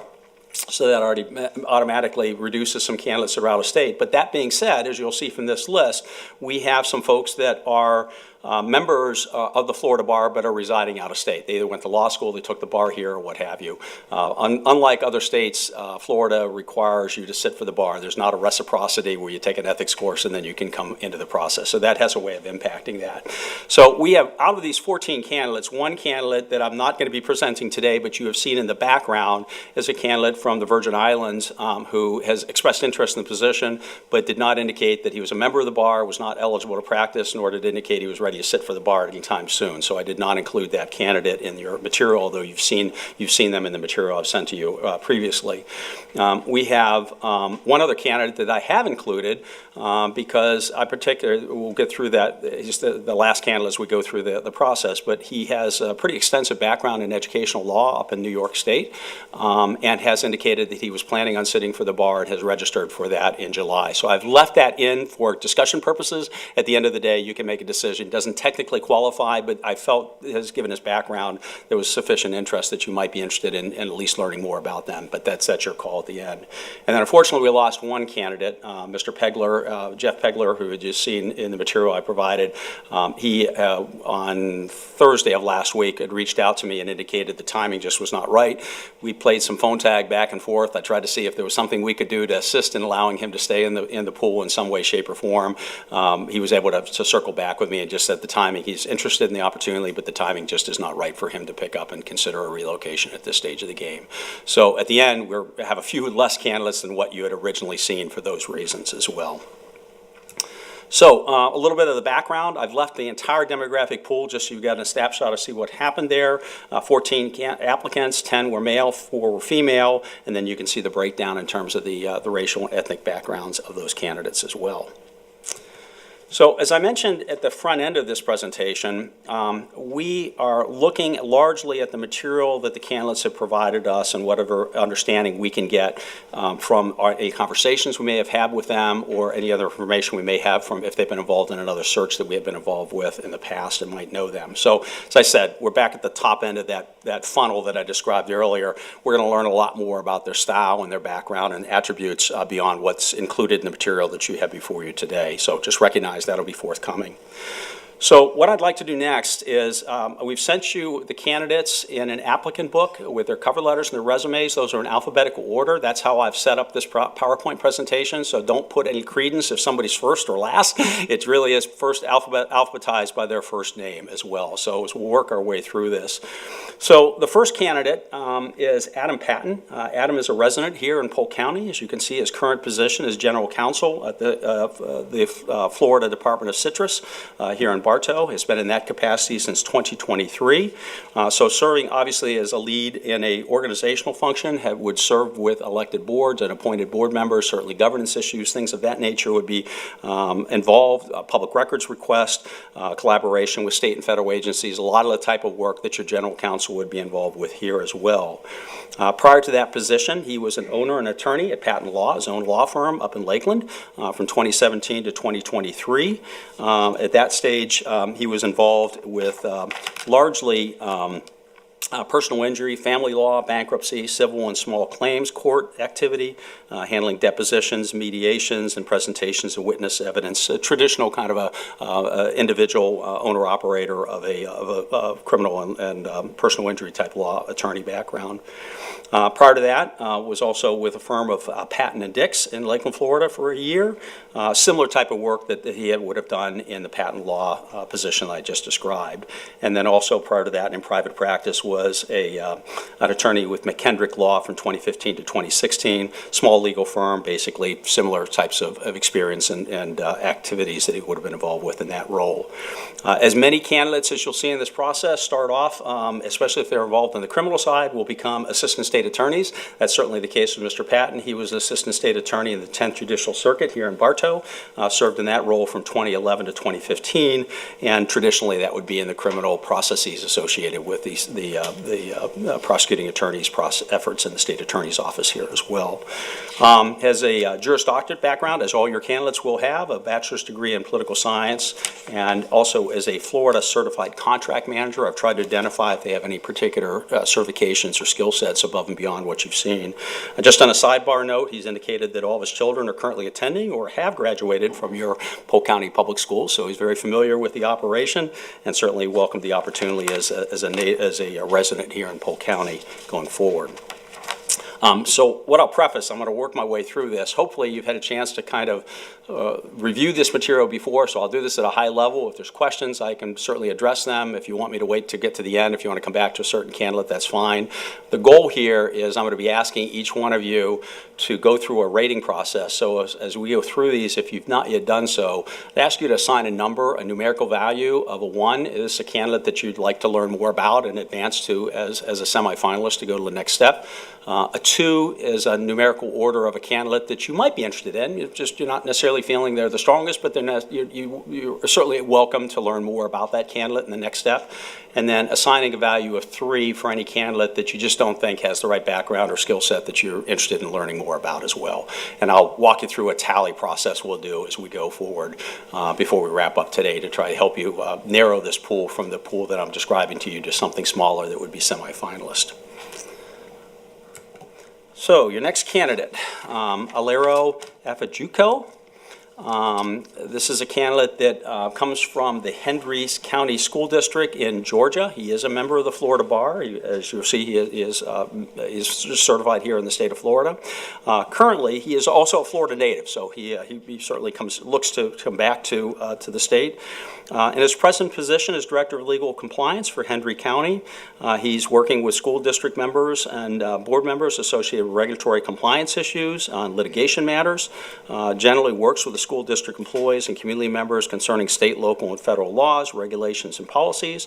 Also working with outside counsel, as your general counsel has done here, handling, managing outside litigation and outside contract attorneys, and also does a lot of work specifically with the Florida Department of Education and the Office of Civil Rights and any investigations that might take place as well. He was also, prior to that, a position education advocate as state attorney in Fulton County Juvenile Court up in Atlanta. Served in that role for a few years. In that capacity, was involved in working with juvenile clients related, dealing with Medicare, disability, Social Security benefits, drafted various memorandums and associations, legal permit processes, dealing with youth and some economically challenged clients that it would be involved with there. Prior to that, he was a staff attorney with Clayton County State Staff Attorney's Office in Jonesboro, Georgia, for a year. And that handle basically was involved working with the Clayton County Board of County Commissioners, department heads, and other county officials in various county, state, and federal agency matters, general litigation type, general administrative type functions as well. and then was an assistant district attorney with the Hendry County District Attorney's Office in McDonough, Georgia, from 2018 to 2020, handled specifically juvenile criminal cases there, so working with youths as well. And then has done some teaching as assistant professor with Argosy University online in a remote capacity, and has also been a special education attorney with a group called LEAP, Program Director, Black Rose Foundation for Children in Atlanta, Georgia. That is associated with special education and school discipline laws for low-income and foster care children, and also worked on children working on individualized election program meetings, determination meetings, student tribunal hearings, things of that nature, dealing with student disciplinary actions as well. So it does come from Georgia, but brings a wealth of experience in local government and some criminal aspects, but also specifically working in school systems, albeit in the state of Georgia. Next candidate is Adrienne Treasure. Adrienne Treasure is currently an assistant city attorney with the city of West Palm Beach down in South Florida, and has been in that capacity since 2023. She's been an attorney for about 24 years and brings about 13 years of specific in-house legal counsel for government attorneys, both state and federal type activities. Had served as a senior attorney, as an assistant city attorney, is involved in basically associated with challenges to ordinances, bid protests, property operations, litigation, handles legal research, federal, state, local laws, city ordinances, court decisions, assisting in human resources, finance, public, kind of the gamut that you would anticipate out of a city attorney or assistant city attorney position with a large organization with the city of West Palm. Prior to that, was a senior attorney with the Florida Rural Legal Services, also in West Palm Beach for a year, and worked in collaboration with the Palm Beach County Emergency Rental Assistance Program and providing eviction, innovation, and homelessness prevention options. Had done some work as an attorney with the YMCA in West Palm Beach, dealing specifically with domestic violence and shelter protection and survivors, and was also an assistant county attorney in Broward County Attorney's Office in Fort Lauderdale for a short period of time, handling basically that work, human and social services departments within Broward County, handling contracts, memorandums of understanding, personnel services contracts, and interlocal agreements. And then was the Director of Compliance and of Government Relations and Licensing with a group called the Learning Center Incorporated in Deerfield Beach. That's a group that's involved with foster care children, and they were a community-based organization to assist in helping and providing legal capacity and helping parents that want to be foster children and being linked with foster children in their program. So once again, working with youth in South Florida. Was part of that an in-house legal counsel with a group called ChildNet Incorporated.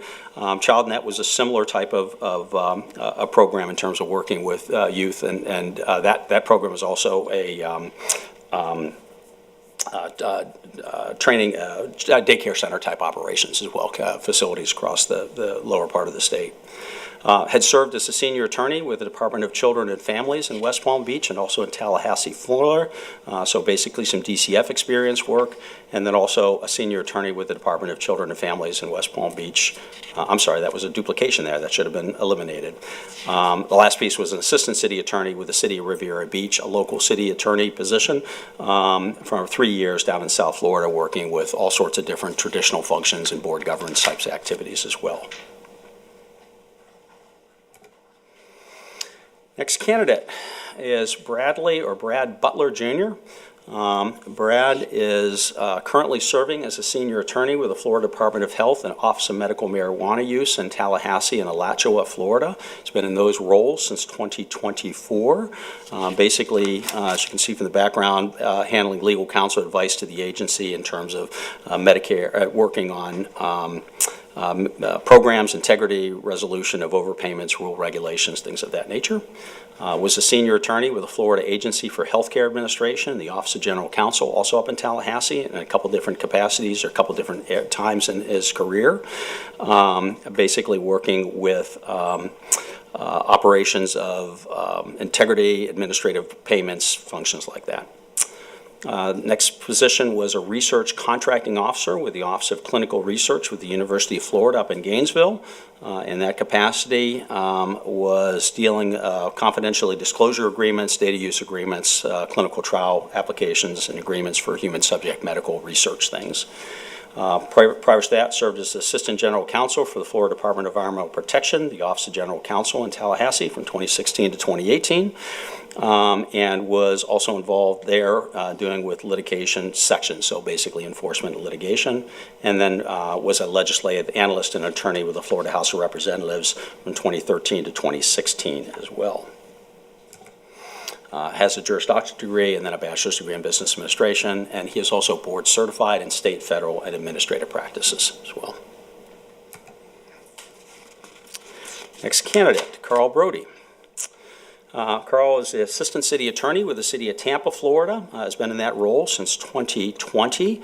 Handles his responsibilities encompass human resources, fire, rescue, parks and recreation, neighborhood and community development, public records, equal business opportunity, human rights, arts and culture, and ADA coordination. Also certainly handles public records, meetings, transfers, trainer for city staff in terms of records requests, things of that nature. So municipal type functions there. Was a team leader with the U.S. Small Business Administration as a virtual position for a period of time in 2020, basically overseeing disaster assistance and loan applications for potential fraud detection work. Prior to that, was an assistant county attorney at Pinellas County, our neighbors to the west of us, from 97 to 2020. The departments he was involved with there are Human Services, Justice and Consumer Services, Communications, Economic Development, the 9/11 system, Emergency Management, the County Sheriff, and Civil Forfeitures, and also handled specifically work with the Construction Licensing Board, so would have understanding of contracts for construction and contract disputes, things of that nature as well.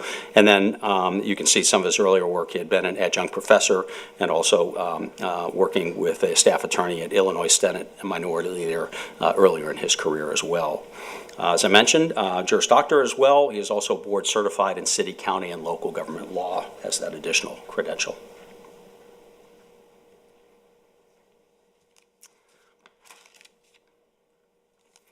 Okay, next candidate is Jim Green. Currently General Counsel to the Superintendent in Pasco County Schools at Land O'Lakes, Florida. Similar position that you have with your counsel working with Superintendent Hyde here. Basically involved with working specifically in comparable size operation, obviously a little smaller than Polk, but comparable size and function, handles responsibilities as a staff attorney would for a superintendent, and would certainly be well-versed in the operations of a day-to-day function of a school system similar to yours. His background prior to that was with the the Federal Bureau of Investigation. Served as a Chief General Division Counsel in Tampa from 2009 to 2023. Comprehensive executive management, insight programs, skill sets, all that, largely with the investigative associations with the FBI. And then prior to that, served as a Deputy Chief Counsel with the Federal Bureau of Investigations in Washington, D.C. for a couple years as well from there. And prior to that, he was involved actually as an agent in the FBI, so kind of has worked his way up through and is now in the education arena. Next candidate is Jasmine Gibbs.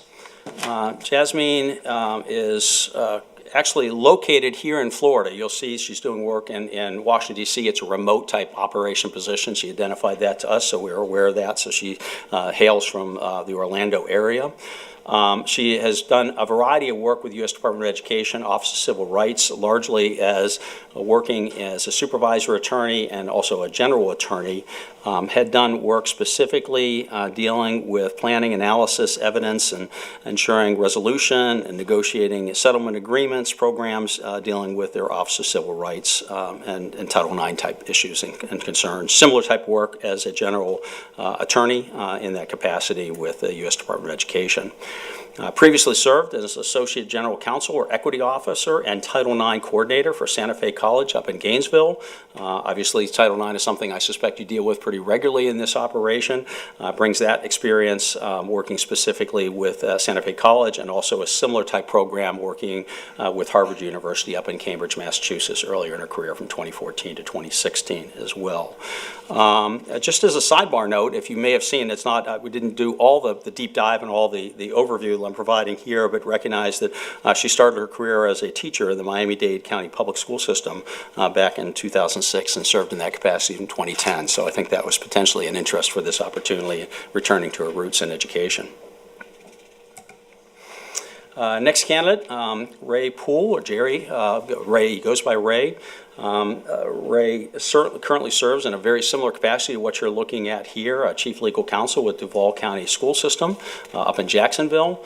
I will tell you, Ray reached out to me shortly after we launched this position. He was very much interested in the opportunity, wanted to learn a little bit more about it.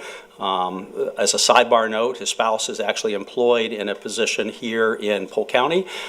She's doing that remotely, but they have talked about potentially relocating, so when this opportunity came about, it was a good fit in that regard. And just as a sidebar note, he really was very much interested in learning about this particular position and the opportunity to potentially relocate here to Polk County. In that capacity, obviously, he's doing something very similar to what you're looking at in this capacity here as your general counsel member.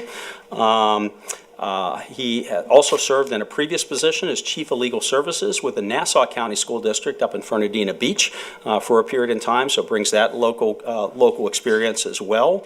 Certainly handles administrative hearings, labor arbitrations. I've been involved in those types of conversations that would be very similar to what you would face here in the Polk County District. Prior to that, he was a partner in Constantine Brooks, Smith and Profit. That's a firm based in Jacksonville. They also have some local operations here in the Tampa area. I've worked with a partner of his in some and previous work that I've done as city manager when I was in Lakeland. So we know a common member of that particular firm, but he was involved largely at that stage working with school districts, representing superintendents in labor negotiations, collective bargaining negotiations, labor disputes, things like that. So coming from the labor aspect in that arena. And then he is your only candidate that is actually board certified in education. There's only about 40 of those candidates, I think, statewide, so you have one of those of the 40. And then he's also board certified in labor and employment law, and as you saw in his cover letter, that puts him in a rarefied category in terms of board certifications for your pool that you have before you here as well. Kevin Henson. Kevin is a candidate that I knew from a most recent search. I've done a number of city attorney and assistant city attorney searches for the city of Northport, Florida.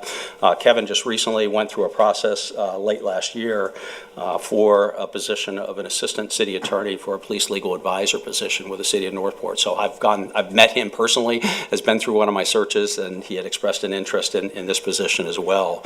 He currently serves as assistant state attorney at the state attorney's office in the 12th district down in Sarasota. It's been in that capacity from 2020 to present. And then prior to that was working as a private sector law and with the Daniels and Hannon Attorneys at Law in Lakewood Ranch, both before he got his law license and then also afterwards. That particular firm specialized generally in, they did some criminal law work, family law, and dependency type cases as well. Kevin's got an interesting background. As you can see, he had worked with basically some public relations and private sector promotional opportunities, including working with NASCAR. Had an interest in pursuing law, so you can see that background. He is now, obviously is an attorney now and looks to continue in leadership roles in that area. So he brings a different type of perspective than some of your other candidates on board, but as I said, Kevin was one of our finalists. I've had a chance to see him, and he was definitely interested in being considered for this opportunity as well. Next candidate is Matt Kappas, Deputy Consumer Counselor at the Indiana Office of Consumer Counselors Operations up in Indianapolis, Indiana. He's been in that role since 2023. He is a little bit of the background. He had indicated in his cover letter, because his background doesn't really relate to education as much as some of the other candidates, but he wanted to point out the fact that his wife's career has been in public school teaching, and that was his interest in potentially looking at this position. They've been considering relocating to Florida to be closer to family, and this one felt like it might be an opportunity of consideration for him. So the role that he deals with today up in Indiana is representing ratepayers in proceedings before the Indiana Utility Regulatory Commission, and handles the negotiations and transactions and consumer relations that might take place with the PUC up there.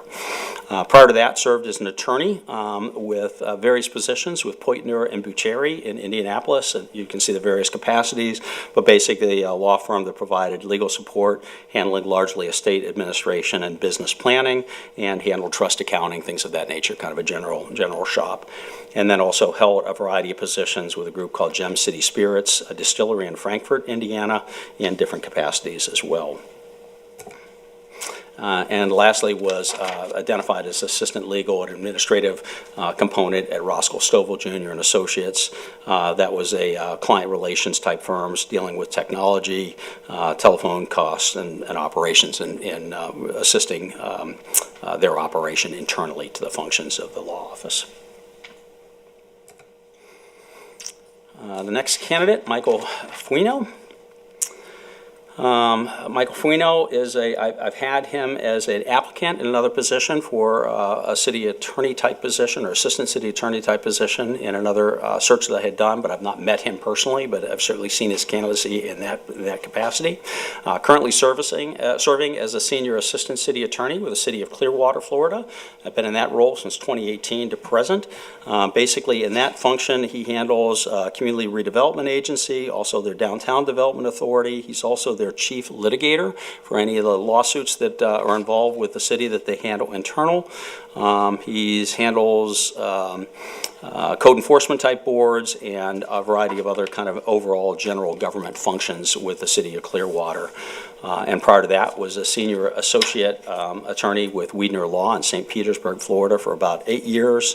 And in that capacity was serving basically as an assistant county attorney in specialized areas assisting Hillsborough County and the city of St. Petersburg, handled litigation, disciplinary motions, appellate attorney functions as well for those cities.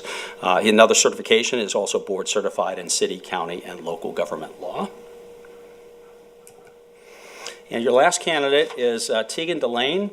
As I mentioned, Tegan is not currently a member of the Florida Bar. He did indicate that he has already registered to sit for the bar in July of 2025. So I was reluctant not to include him, but especially because his background specifically in educational law, albeit in the state of New York and in New York City. I just wanted to make sure you saw his candidacy, and if there was a desire to consider that, we can discuss how you might want to deal with his application. But as you can see from his background, basically currently serving as an associate counsel with Achievement First. Achievement First has charter schools in a variety of different states up in the Northeast area, so certainly working with educational functions from a private charter school and parochial and public, quasi-public operations up in New York. Also served as an agency attorney with the New York City Public Schools in New York City from 2017 to 2018, so working directly in the school system as an attorney working with due process complaints filed on behalf of students and parents with special needs, things like that. Was an agency attorney and policy writer with the New York City Administration for Children's Services up in New York City as well. Was involved with drafting new policies, procedures, memorandum, and other materials related to child welfare or juvenile justice. And then was also a staff attorney with the Neighborhood Defender Service of Harlem Incorporated in New York City from 2012 to 2016. In that capacity, represented indigent residents of New York County, litigation facing criminal defense practices, all aspects of hearing trials, criminal operations as well. As I said, is a JD, but is not currently a member of the Florida Bar, but will not know that till sometime after July. I would defer to your esteemed counsel. I don't know how quickly you get results after you take to the bar. October and the July exam. Okay, so yeah, so that would be that's a factor of consideration. You might not know the results of that until later in the fall at that stage of the game. So So those are the candidates that you have in your pool, and what I'd like to do is, I guess I'll stop there and say, was there any questions about, I went through those kind of high level and quickly, but are there any questions that anyone had about any of those candidates? And if so, we'll address those. If not, what I would like to do is basically bring up a spreadsheet that has all the candidates' names, and we'll try to get some rankings and see if there's some direction on where you may want to go from there. So, All right, thank you, Mr. Thomas. Ms. Miller, you're the first one. You're recognized. Thanks. I understand that Mr. Thomas had given us a timeline, but this was a lot to get at Friday late. And so I'm not super confident in this today, only because I do know people that live in some of the areas that work in the same fields, and I would love to have reached out to them and had that time. I think it's more of us, the delays on our end to get this process going, that I don't want to delay it any longer. But this is it's definitely not the most ideal, but we have several that I think are doing really well in the overview. So I look forward to moving along because we can't delay this any longer. I would just have liked to gotten this a little bit earlier to do more of not a Grady search, but more of a background on the grounds questioning. I just wanted that on record. Thanks. Thank you, Ms. Miller. Ms. Fields, you're recognized. Thank you. I had a chance to review this. As Ms. Miller said, getting it on yesterday, I did. But I know it's very difficult with everybody's schedule, but I did find the time. Got up early this morning just to make sure that I had done my due diligence. I do want to make sure that it's acknowledged that candidate number 2 is a female. She's not a male. I did a Google search on all of them. I have misrepresented that. I apologize, Ms. No Fields. problem. If you can tell me again, the 1, 2, 3. Sure. ranking? So what I'd like to do, and if I can bring up, let me escape here for a second. I kind of make it a little easier to understand. Bear with me here.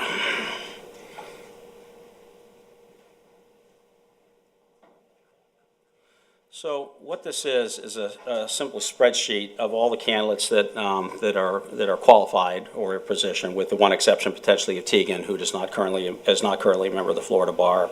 Normally, what we do is we ask you as board members to place a 1 by a candidate that you're definitely interested in learning more about. A 2 is somebody you might be interested in learning more about. You're not necessarily feeling the strongest or the weakest, but you're okay learning more about that individual. And a 3 is someone that you just don't feel has the right background or skill set for the position. And then this works like a golf score. Basically, it's not high scientific efforts. It's low score. The low scores typically are the ones that would be advanced in terms of the semifinalists. And at that point, we'll learn more about those folks at that stage. Thank you. And I think that in looking at what we have some potential candidates that I think would serve us well.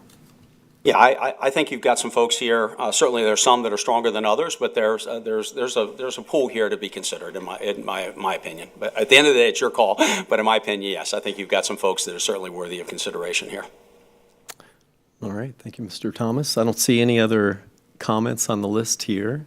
So as far as your process, do you want to go through roll call on this? Sure, I think that's the easiest way, and I apologize, this may seem a little bit clunky, but I think I mentioned, and Mr. Murphy can certainly identify, there's been a change in, based on a Florida presidential search process that really requires you to do this stuff in public and ranking people in public, and so I realize it's clunky, but we're all kind of following an Attorney General's opinion that'll work through, and Mr. Murphy and I have kind of talked through the approach. We feel pretty comfortable with the way we're doing it at this stage of the game, but I'll let him comment if there's any concerns there.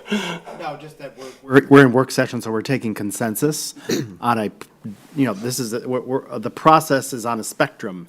And, at the end of the day, a decision will be made. And so we want to make sure that at each point in the process, we're in a public setting, duly noticed meeting, et cetera. So although we're not voting today in a traditional sense or taking quote unquote official action, we are by consensus at a public meeting with minutes and notice, moving this process through the funnel and getting it distilled to a point where you can make a decision officially. Does that make sense? Indeed. Yes. All right. I do have a question for you. As we do our rankings, ideally, how many are we trying to basically distill down in this first round? Sure. The way, our agreements that we have with most of our clients is we typically select up to about 12 semifinalists, which would give you more than enough, but I'm not forcing 12 upon you.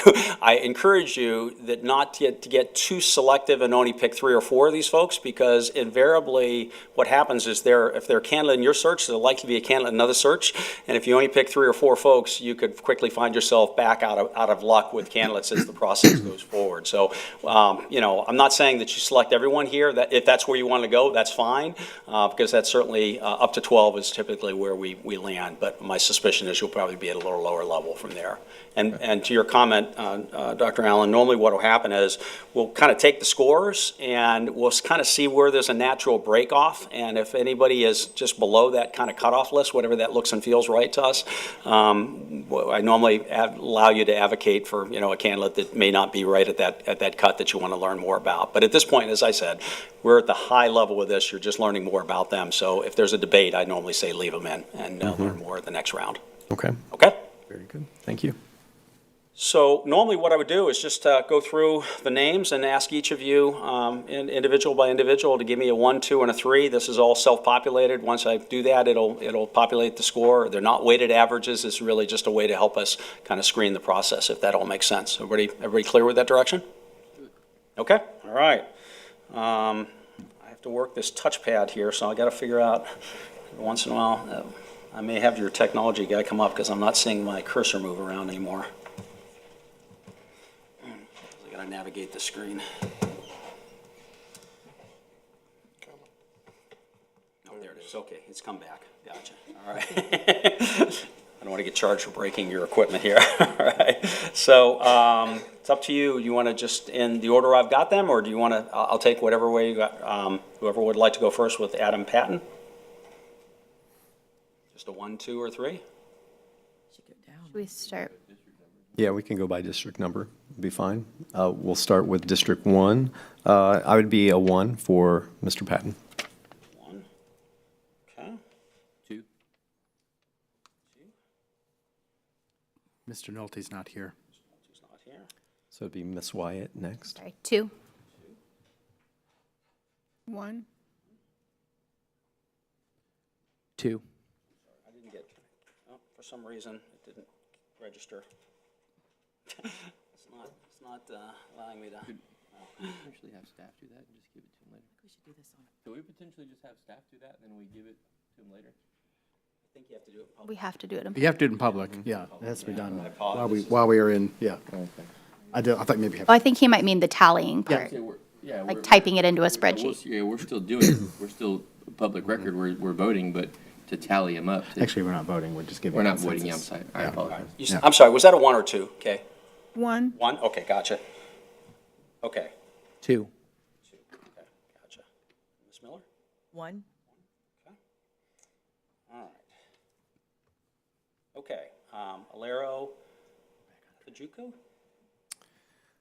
A 2 for me. 2. 2 is next. 2's not here. It's what? 2 is Travis, right? Oh, sorry, I didn't hear you say yours. A 1. 1. 3. 2. Okay. I'm sorry, Amos Carty is the one that is not a member of the bar, right, as I recall? Correct. So we'll pass on that. Okay. Adrian Treasure is next candidate. Sure. 3. 3. 2. 3. 3. 3. 3. 2. Okay.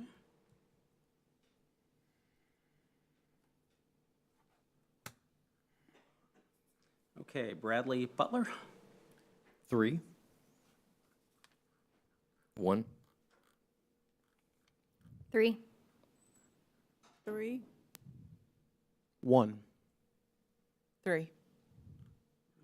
Okay.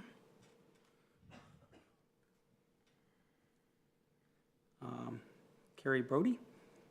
2. Carl. Carl, excuse me, I'm getting a glare here. Mr. Keys. 3. 3. 1, 2. 1.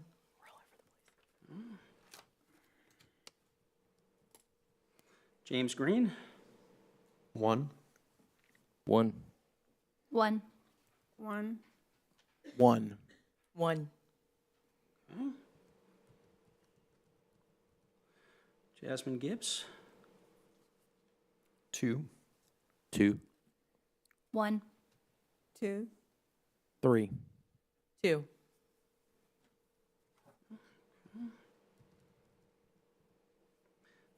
Jerry Poole, 1. 1. 1. 1, 1. 1.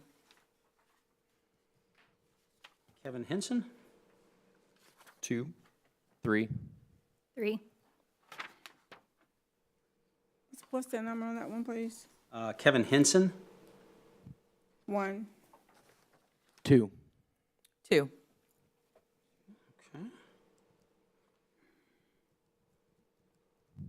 Matthew Capus, 3. 3. 3. 3, 2. 3.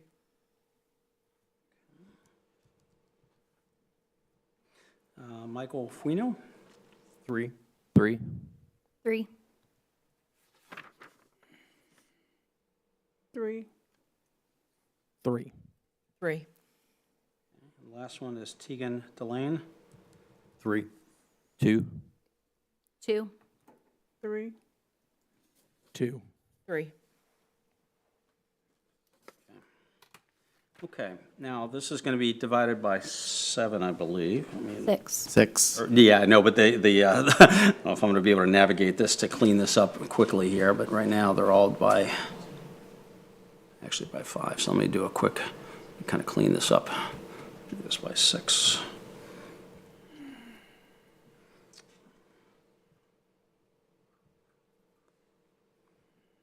Apologize on that, not knowing.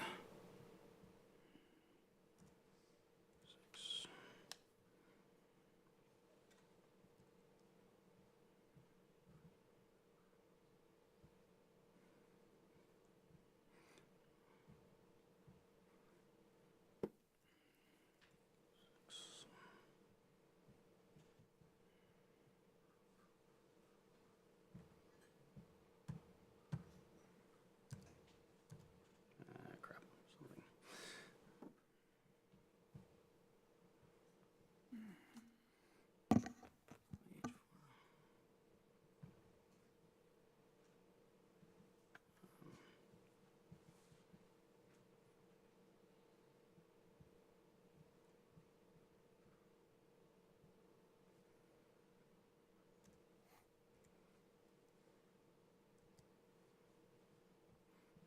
I think it's 0.3 of a percentage point.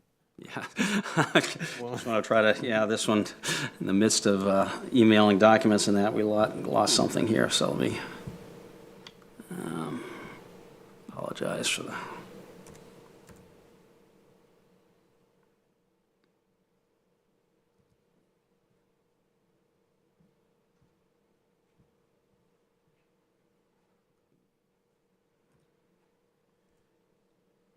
Oops.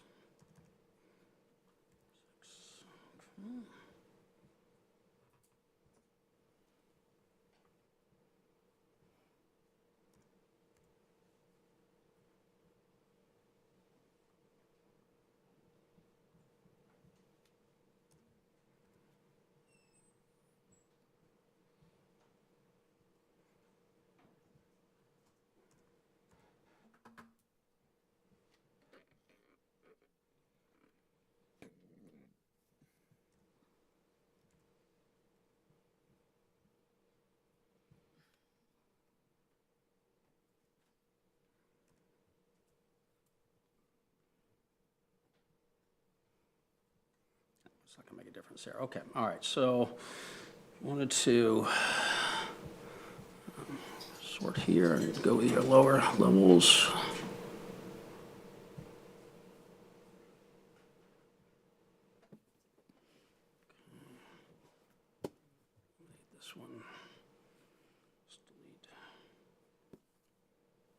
All right, so you've got kind of a 1, 2, 3, 4, 5, 6, 7, 8.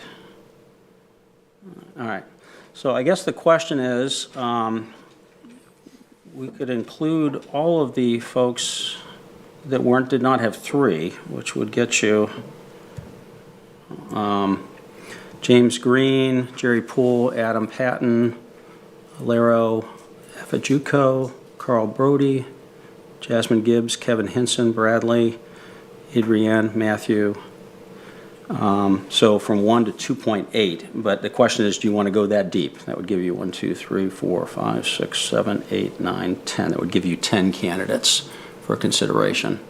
I'm certainly comfortable with that list if you want to go that deep, or would you like to potentially, you've got Adrienne and Matthew at 2.7 and 2.8, a little bit of a drop there from your other groups if you wanted to not consider them. So it's really your call as a board on how you'd like to handle maybe those last 2 candidates.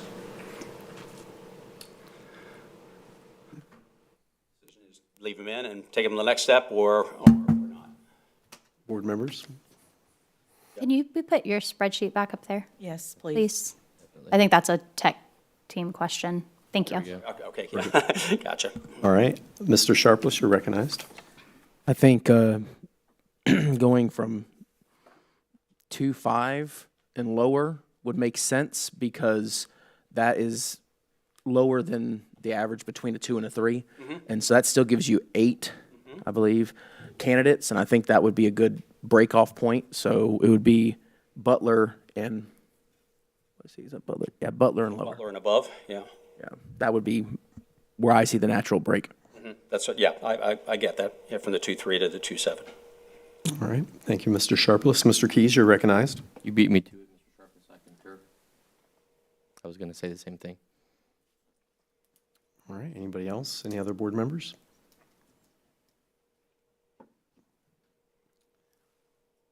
So consensus-wise, are you, any other feedback? Are you comfortable? Ms. Fields, you're recognized. I'm comfortable. The only thing that I would say that if any of the board members had a 2 on anyone that's below the 2.7 and wanted to have comments on the thoughts, I think that would be appropriate. Thank you, Ms. Fields. Ms. Mueller? So are you saying 2.7 or the 2.3? 2.3? Suggesting 2.5 was the recommendation, which would be a cutoff. So Adrienne Treasure and Matthew Kapos would not be included under that approach, if I understand correctly. Yeah. Or, yeah. Michael Fuino or Antigua and the others that would be below. Isn't Adrian the one that, from Palm Beach? Yes. Okay. There's not a lot with experience right here in Florida. That's why I had that one to learn more of, but I'm in consensus, whatever the majority of the board wants to do. That's lots of people to interview.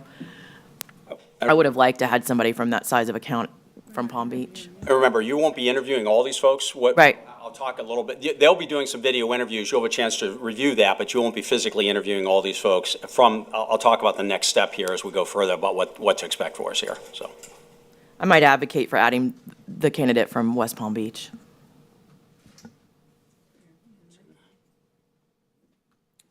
All right. Thank you, Ms. Miller. Mr. Sharpless, you're recognized.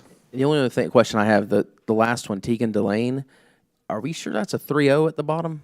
Is that divided by 6 or, because there's some 2s in there. I'm just confused. Yeah, good comment. make sure that I didn't do that one because look, I thought they were all 3. So let me bear with me here. Once again, your touchpad doesn't seem to be responding. Jeez. Why? Did you get that from counting oranges or cows? Gotcha, yeah. I think we got there. I knew that there was, didn't look like there was sufficient. Get that to 6 to make it consistent there, but.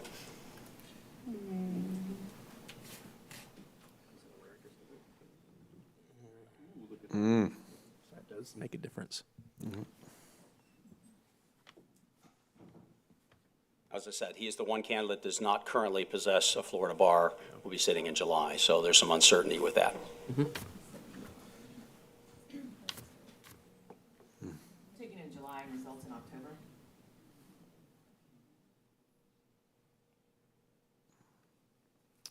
All right, I don't see any other comments at this time, board members. So a decision still at 2-5? Everyone still comfortable with that? I apologize. Well, we did get some feedback from Ms. Miller that she would like to see Adrian, right? Was that Adrian, Ms. Miller? Yes. You're recognized as well if you want to speak to that. I just wanted to, yes, I think that we should include the person from Palm Beach because we are very similar in lots of things from that area. But my question is, the person that we just changed the score for, if they take it in July and find out in October, can they, what would happen? Do we offer them a job that they may not have jurisdiction for? John, Mr. Murphy? What you would do is be contingent on them passing the Florida bar, obviously. Yeah, but then potentially. That we put everybody else on hold if that happens? Yeah. Yeah, I mean, I don't know how you navigate through that when one of the requirements is to be a member of the Florida bar. So that is what it is, right? Timing is everything. I agree that might be a challenge. Thank you. All right, thank you, Ms. Miller. Ms. Fields, you're recognized. Okay, thank you. I took notes, and if I'm correct, is it a Mr. or a Mrs.? I didn't Google the last one. Deland, is that a Mr.? Mr. Delane, or I do not know because they don't identify the. That's okay. The information I have You're together. fine. It's all anonymous. We capture that. Okay, what, Tegan, I think is how you pronounce the first name? Yes. To me, and this is just my opinion, if we said we wanted someone that had bar membership, and this person does not, but they're willing to, then if they don't have it and everybody else have it, then why are we not looking at all of them out of fairness? I don't see how we can bump this person and ignore the ones that have the credentials. I'm just saying. As I said, so this is where my role as a recruiter to you is to help you see as many candidates as potentially you would like to. If you look straight out at the qualifications at the time of application, that candidate does not possess a Florida bar, is not admitted to the Florida bar, is not technically eligible. Given the background in education, I thought there would be potentially a desire to at least talk about that with you as a board. But you are correct in the sense of your requirements specifically say you should be a member of the Florida bar at the time of application. Is not. This particular candidate did indicate that he was planning on sitting in July, so therein I wanted to at least have it before you. I'll defer to your attorney if whether, at some point you have discretion as board members in an issue of this nature, but from a technical standpoint does not qualify, but given his background in education, I thought you'd probably at least to see it and have this same conversation we're having now. I mean, I think you have discretion, 100% discretion on this issue. It's your employee. You have set minimum qualifications, but you can do whatever you think is reasonable as a majority in this situation. But the fact is, what Ms. Miller pointed out is a potential issue. If that were the candidate that ultimately you landed on, and for whatever reason they didn't pass the bar, that would be a problem. Thank you, Mr. Murphy. Ms. Fields, thank you for your advice as well. Ms. Wyatt, you're recognized. Thank you. My comments were similar, that I think going with the above 2.5, so through Bradley Butler. But I would, if Ms. Miller wants to advocate for bringing in Adrian Treasure, I'd be happy to review them as well in the semifinalist process. All right, thank you, Ms. Wyatt. Mr. Keyes? I would say thank you to Mrs. Miller, Mrs. Fields, for bringing that in. I think, we put ourselves in a sticky situation if we include a candidate and where we've made a standard and we've based on a certain set of qualifications, and we take somebody out of those. So, barring the previous recommendation of 2.5, I would say that we not consider that candidate that doesn't currently have the Florida bar sitting and proceed with the other ones that are, remain with below that 2.5 threshold. All right, thank you, Mr. Keys. So let's just do a consensus on the recommendation from Ms. Miller as it relates to Adrian being included in the poll at a 2.7. So Travis, we'll just come down the table this way. I had that individual rated as a 2, so I don't think it hurts to look. So I'm in agreement with Mrs. Miller. I would tend not to agree with the statement that we're similar to Palm Beach. I think there's a lot of differences there. However, I don't object to having that person in the mix. So, All right, thank you, Mr. Sharpless. I would be in favor of including as well. I'm in favor of including. Okay, all right, so consensus there. So Adrian Treasure will be included, so we're going 2.7 and below, is what I'm hearing. Well, my understanding was that it would be With the exception. 2.3 and above, that we will allow for Ms. Treasure to be included, and that the individual that was not a member of the Florida Bar at the present time would not be included. So Teagan is That would be definitely. correct. Right. Teagan is removed at this point, regardless of the scoring. And Adrian Treasure is incorporated with a score of 2.7 in the pool. And it should be noted that Ms. Treasure is the very last, just below that cutoff. So if there's a question in terms of, systemically, why, there's 2.3 and then 2.7. Because I think for purposes of analysis, the individual that's not a member of the Florida Bar is, doesn't meet minimum qualifications. So if there's a question of why are you going to Ms. Treasure, you are agreeing as a consensus to go for that individual. Does that make sense? I would agree. And I'm looking at it from an outward view, how, objective. Right. I understand. So the candidates then, highlighting here. This is working very slowly, sorry. All right, so basically we're looking at James Green, Jerry Poole, Adam Patton, Alero Afachiku, Carl Brody, Jasmine Gibbs, Kevin Henson, Bradley Butler, and Adrian Treasure. Correct? Okay? Okay, great, all right. So let me shift back then here. Talk about next steps.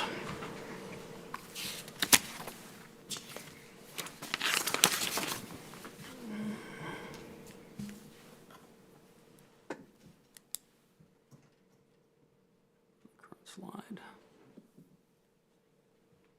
Gotcha, okay, gotcha, all right. Okay, so where we're at today is through consensus, getting down to a smaller pool of candidates that you're considering. We're going to ask these candidates to participate in a fairly detailed questionnaire about their background, why they left their previous position, the type of scale and scope and responsibilities they've got. We're going to delve into a little bit of their experience relative to the challenges and opportunities we identified in the brochure, and ask about anything in their background that might be of concern to us as an employer or as a future employer. We'll get some more information about salary and benefit information that they may be requesting as part, not negotiating, but giving a ballpark range and expectations there. And then we will also ask those candidates to respond typically to 4 different high-level pre-recorded video interviews. What is it about this position that interests you personally and professionally? So you get a chance to hear what they have to say on that. Normally ask it just to give a sense of communication. I realize it's a one-way, it's not a two-way, but it allows you all. I know earlier you talked about how everybody's got a busy schedule. You can review that information at your own leisure on the internet, on any internet connection you've got. And then we will do what we call stage 1 media searches, LexisNexis type review. review on these candidates. So we're going to ask them about their background. We'll also do some preliminary background research as well. At this stage, I'm normally much more involved with all these candidates as I'm talking with them and learning their background as well. So we will prepare that material, and that'll be bundled up with their cover letters, their resumes, the questionnaire responses, and the links to the video interviews. We'll send that to all of you to review on your own time. I'll go through that schedule here shortly about when to expect that. But then that'll be done in advance of your next meeting that we'll be back together, and I'll be with you at that point. That's scheduled for March 25th. At that stage, you'll be going through a process similar to what we just went through here in ranking. So at that point, it's kind of like being on Survivor and voted on or off the island, so to speak. And if you're like most of my clients, there are going to be several that everybody likes, several that nobody likes, and there'll be a bunch of conversations about people that are kind of in the middle. And we just kind of work our way through that. The goal at that point is to get to typically around 3 to 5 finalists that you'd be interested in selecting to bring in for on-site interviews. Those candidates, so you know kind of what to expect as they go further. We'll do a full-blown criminal history, credit, background, reference checks on all those individuals as well. We'll also do a separate stage 2 media search where we actually have people that go through all the search engines and all the public media and social media sites and everything else, and we'll prepare a report that will come to you as part of your briefing materials, and that'll break down anything that's a finding of issue of controversy versus this is what happened at the last school board meeting and it's just a public either a newspaper article or a story that may have appeared. We typically ask our finalists to do what we call a first-year game plan, FYGP. So we say, in essence, it's a written assessment. If they're selected as your next general counsel, how are they going to approach the job in their first 30, 60, 90, 180 days and beyond? So it gives them some normative insights about their approach to the position. And you might think those all sound the same. I've seen hundreds of them. They all will come in differently. So it'll give you some other perspectives on the candidates. I don't need an answer on this today, but we also have assessments like DISC assessments, personality assessments. If you're interested in doing that, we can talk about that at our next meeting if you'd like to learn that. And then typically at that next meeting, I will also ask you as part of preparing for the actual on-site interviews, if you would like any particular presentation that their candidates may be asked to do. We often have candidates for this type of position that are going to be called upon to make various public presentations.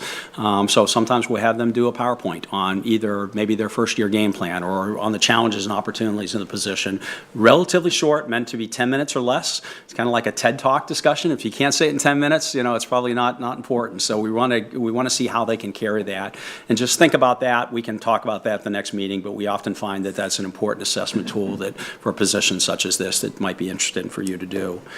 And then in our last meeting, we talked about the dates being April 15th and April 16th being the on-site interview dates.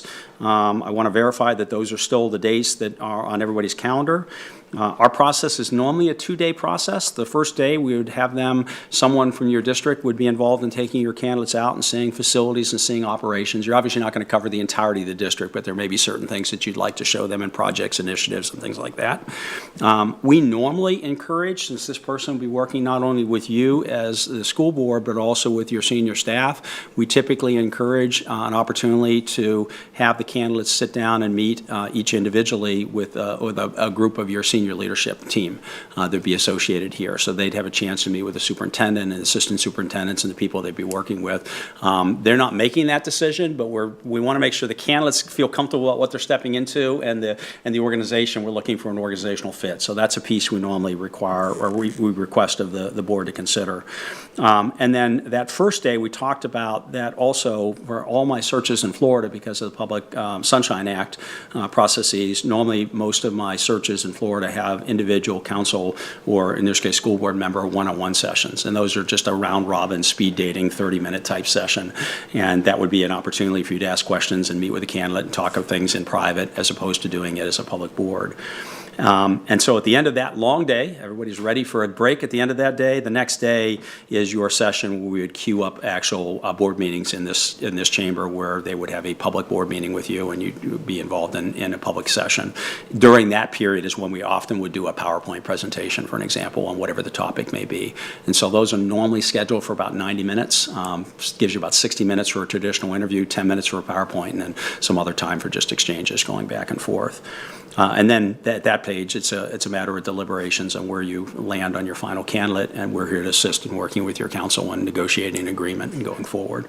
So, and then at that stage, we would help you put together a package. It would then come back to you with your final candidate for a formal action that you would have to take at a subsequent meeting.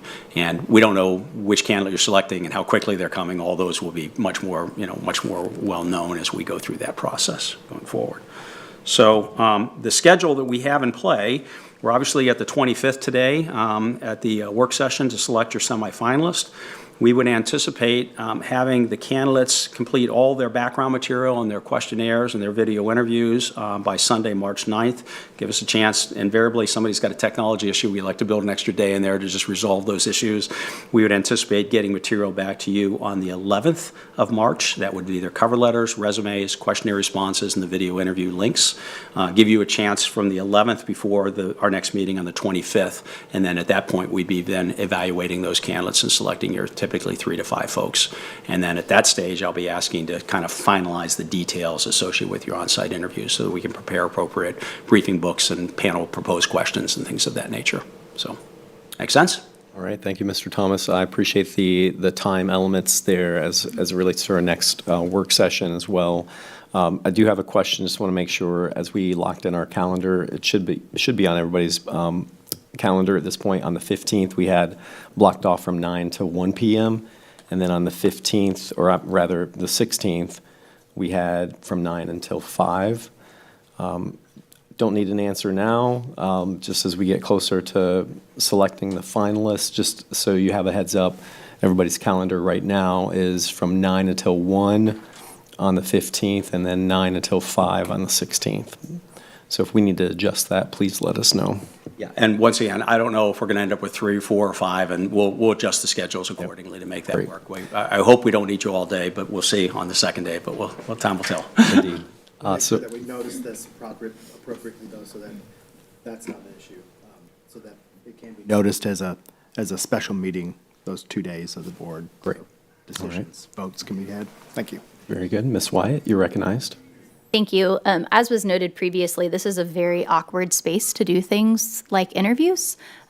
So I would ask that we look for another space to do the group interviews, whether it's in the superintendent's large conference room. I know when we did the superintendent and both our executive assistants, we did them at Jim Miles. But I would just ask that we can have a little bit different setting than, it's just very awkward to be looking down at someone while you're interviewing them. So those are my thoughts. Appreciate your comment. It was always most of the time, because those are often publicized and televised, but it is a bit of a star chamber concept when you're a candidate looking up at the process. So We don't want to be scary. yeah, we get that. We certainly understand. Does there need to be a seating, for an audience that would be peering in during that meeting? So for my recommendation, when we do this for various public sessions, like for councils and boards and things of that nature, it's your time with the candidate. So they're normally not taking public comment and asking questions of the candidates. You may or may not want to do a public meet and greet or a departmental meet and greet. We'll talk a little bit about that at the next round as well. This is more of an internal position, but that's your call. We can do that. Where sometimes if you want to have folks get to meet these candidates, we can do public meet and greets and schedule a time and a place to do that if that's desired. But we don't normally do that for an interview process because we can't control what questions might come up, and you might all of a sudden jeopardize your process in that fashion. All right. Yep. Any other comments? I guess with regard to Ms. Wyatt's comment on the location, the board's going to need to decide that so that we can do the proper notices for those meetings. So is that something the majority of the board is, how do you feel about that? Yeah, so, and that's what the question in regards to the audience, do we need seating in a sense? I mean, it's going to be public noticed. They can be present, right? Obviously, no, as far as agenda, no public comment. So that would just be something that we would want to have in consideration when we decide that. I'll just bring it back to us in a work session, and we can then maybe have a couple ideas. Do you have any ideas as far as locations? I would defer to the superintendent to make sure that it's a space that's available, but I think we have enough spaces that he could probably let us use one. All right, very good. Any other comments at this point? All All right, Mr. Thomas. Thank you so much. Thank you for the work that you've done thus far. I appreciate the candidate pool, and we're excited, so thank you. Equally. Thank you so much. Apologize for the technology issues. I appreciate working through it today. Thank you. Bye-bye. No worries. All right, board members. At this point, I think we should adjourn for a few minutes before we move into our closed session, and we do have discipline as well. So let's just do, about 10 minutes. Is that okay? Yep. Yeah, well, let's go ahead and we'll wrap through let's go through our board member comments at this point, and then we'll adjourn. All right. So at this time, if you have any comments to speak, any updates, anything like that? On committee work? All right. Very good. We will now adjourn.